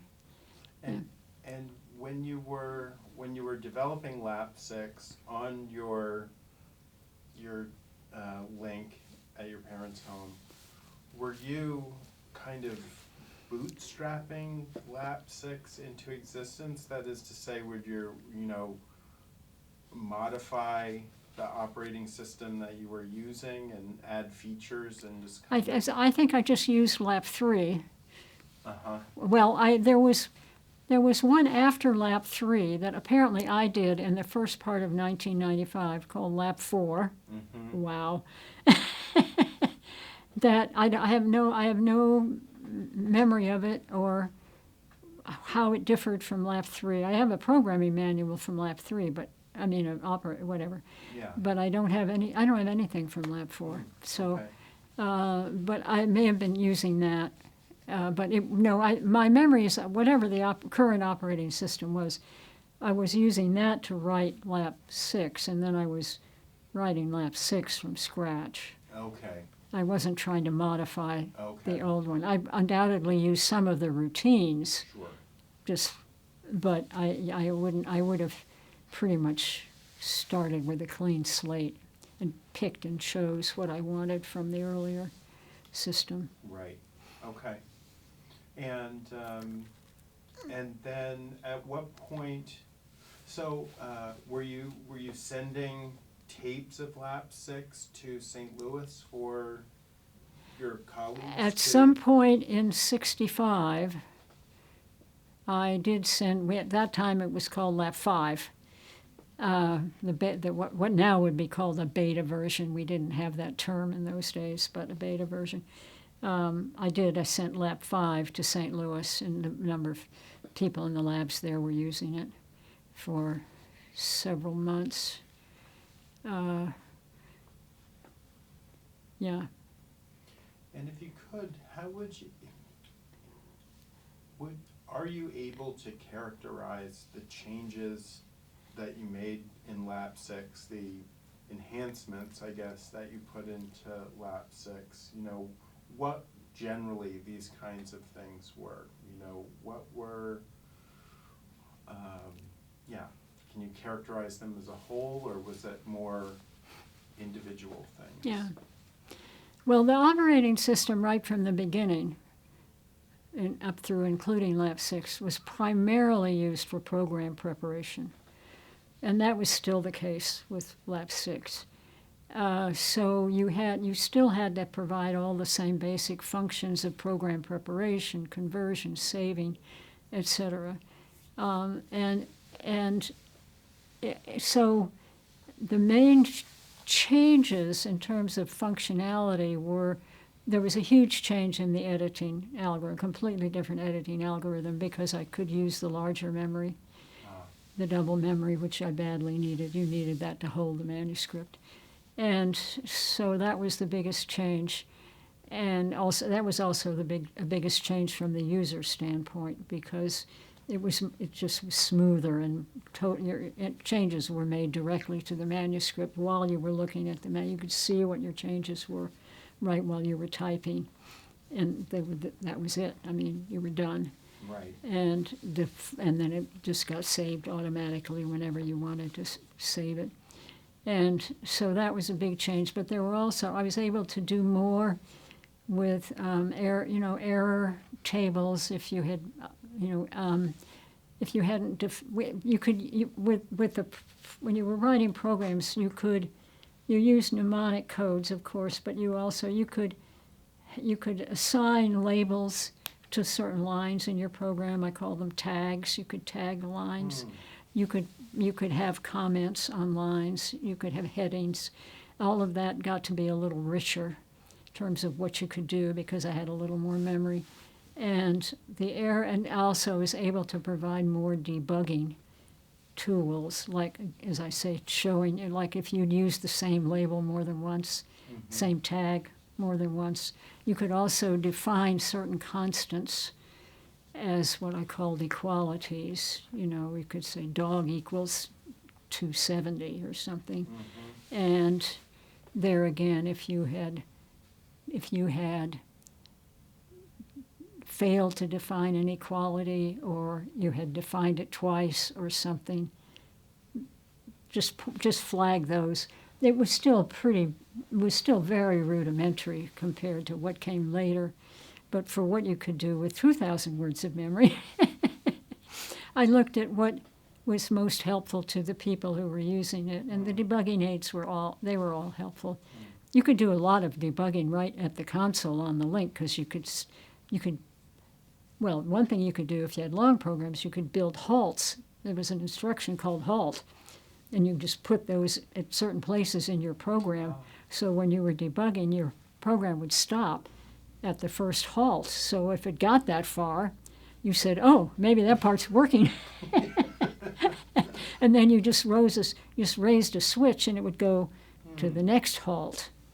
Or you could step, instruction by instruction, and read in the lights exactly what the computer was doing, what calculations. There were a lot of debugging aids right at the console, and so they were already there. So I was able to help out with that. And I think the manuscript, the filing system was a little more sophisticated. I was able to provide a little more flexibility with the filings on the tape, filing stuff on the tapes. Oh, an index. I'm not sure the earlier assembly programs had an index. Now there's an index on the tape. You could just look at it and see, oh, my program called dog is here and my program called cat is here. And you can delete things just by deleting them from the index. And like you would today. Mm-hmm. But, that was, everybody appreciated these little, these little tiny things that we take for granted. It's strange to think that those things were all so new. Yes. Well, it seems like the memory afforded you to do seemed to me a lot more with the editor, which to me still seemed to be the centerpiece of the operating system. Yeah. And, you could do, for example, almost like page up and page down. Yeah. You could, just by hitting a keyboard command. Yeah.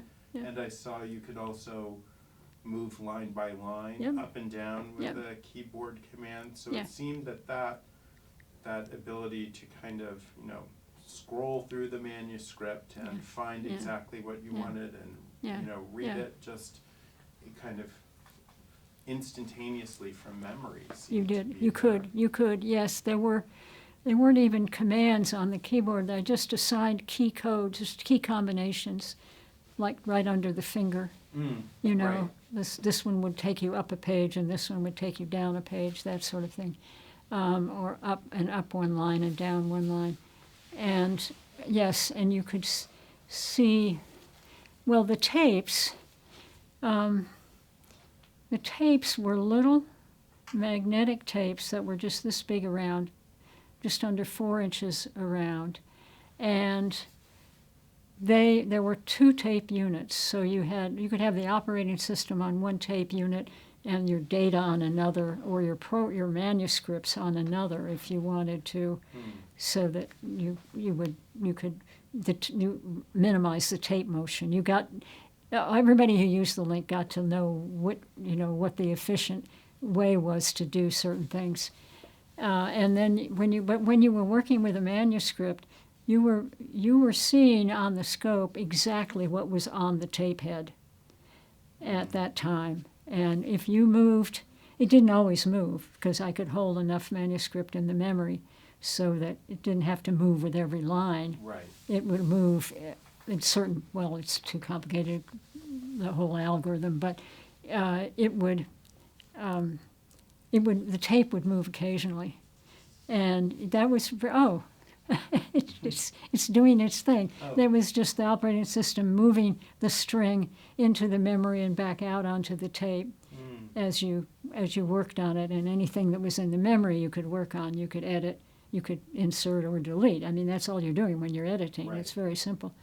And so, but you just did those things directly. And yes, it was very completely responsive. And it also had, I thought it was fascinating that you could have the ability to append one manuscript to another or insert a whole manuscript into another. The whole concept was to just work with a broken string, not to have special areas of the memory where you had to put inserts or keep track of deletions or any of that. You treated the whole manuscript, no matter how many blocks long it was, block meaning a block on the tape, right. No matter how many words long it was, as a continuous string.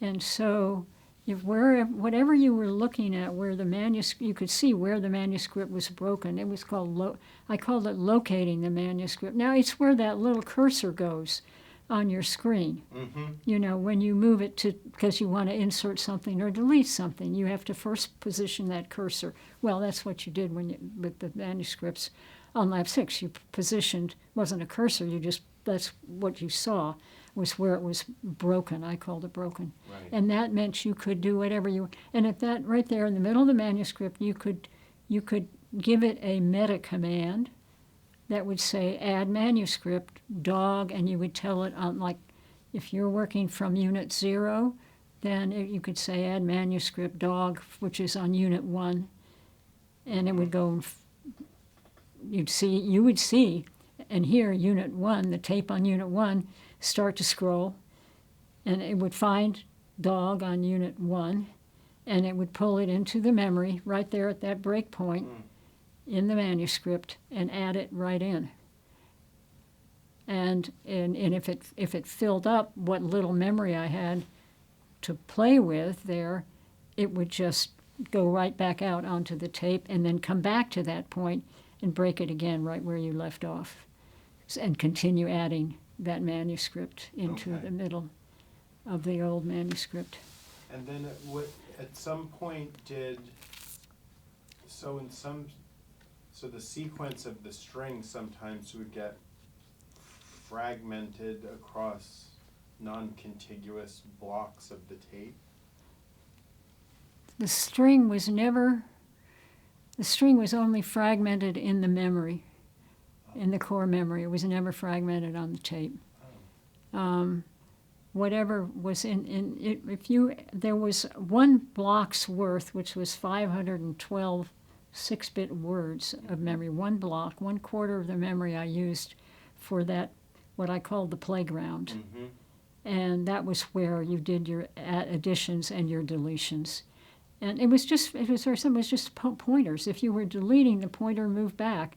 And if you were adding, you added your text and the pointer moved along with you. I mean, it wasn't a pointer you saw on the scope, but the computer was keeping track of a pointer.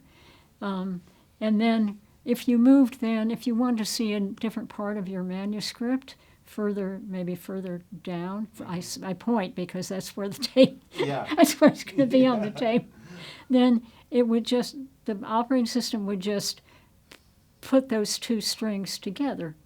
It had the next piece of the string that needed to join right over here in another block in the memory, and it would just feed that in to the string, and as soon as the playground filled up, it would go to the tape, and then it would just keep repeating that process and it would carry you right down, and it would incorporate those changes from the memory as you moved to the next thing you wanted to see. I see. In your manuscript. So it was constantly being updated. Every time you moved the manuscript, any changes you had made would automatically fit right in.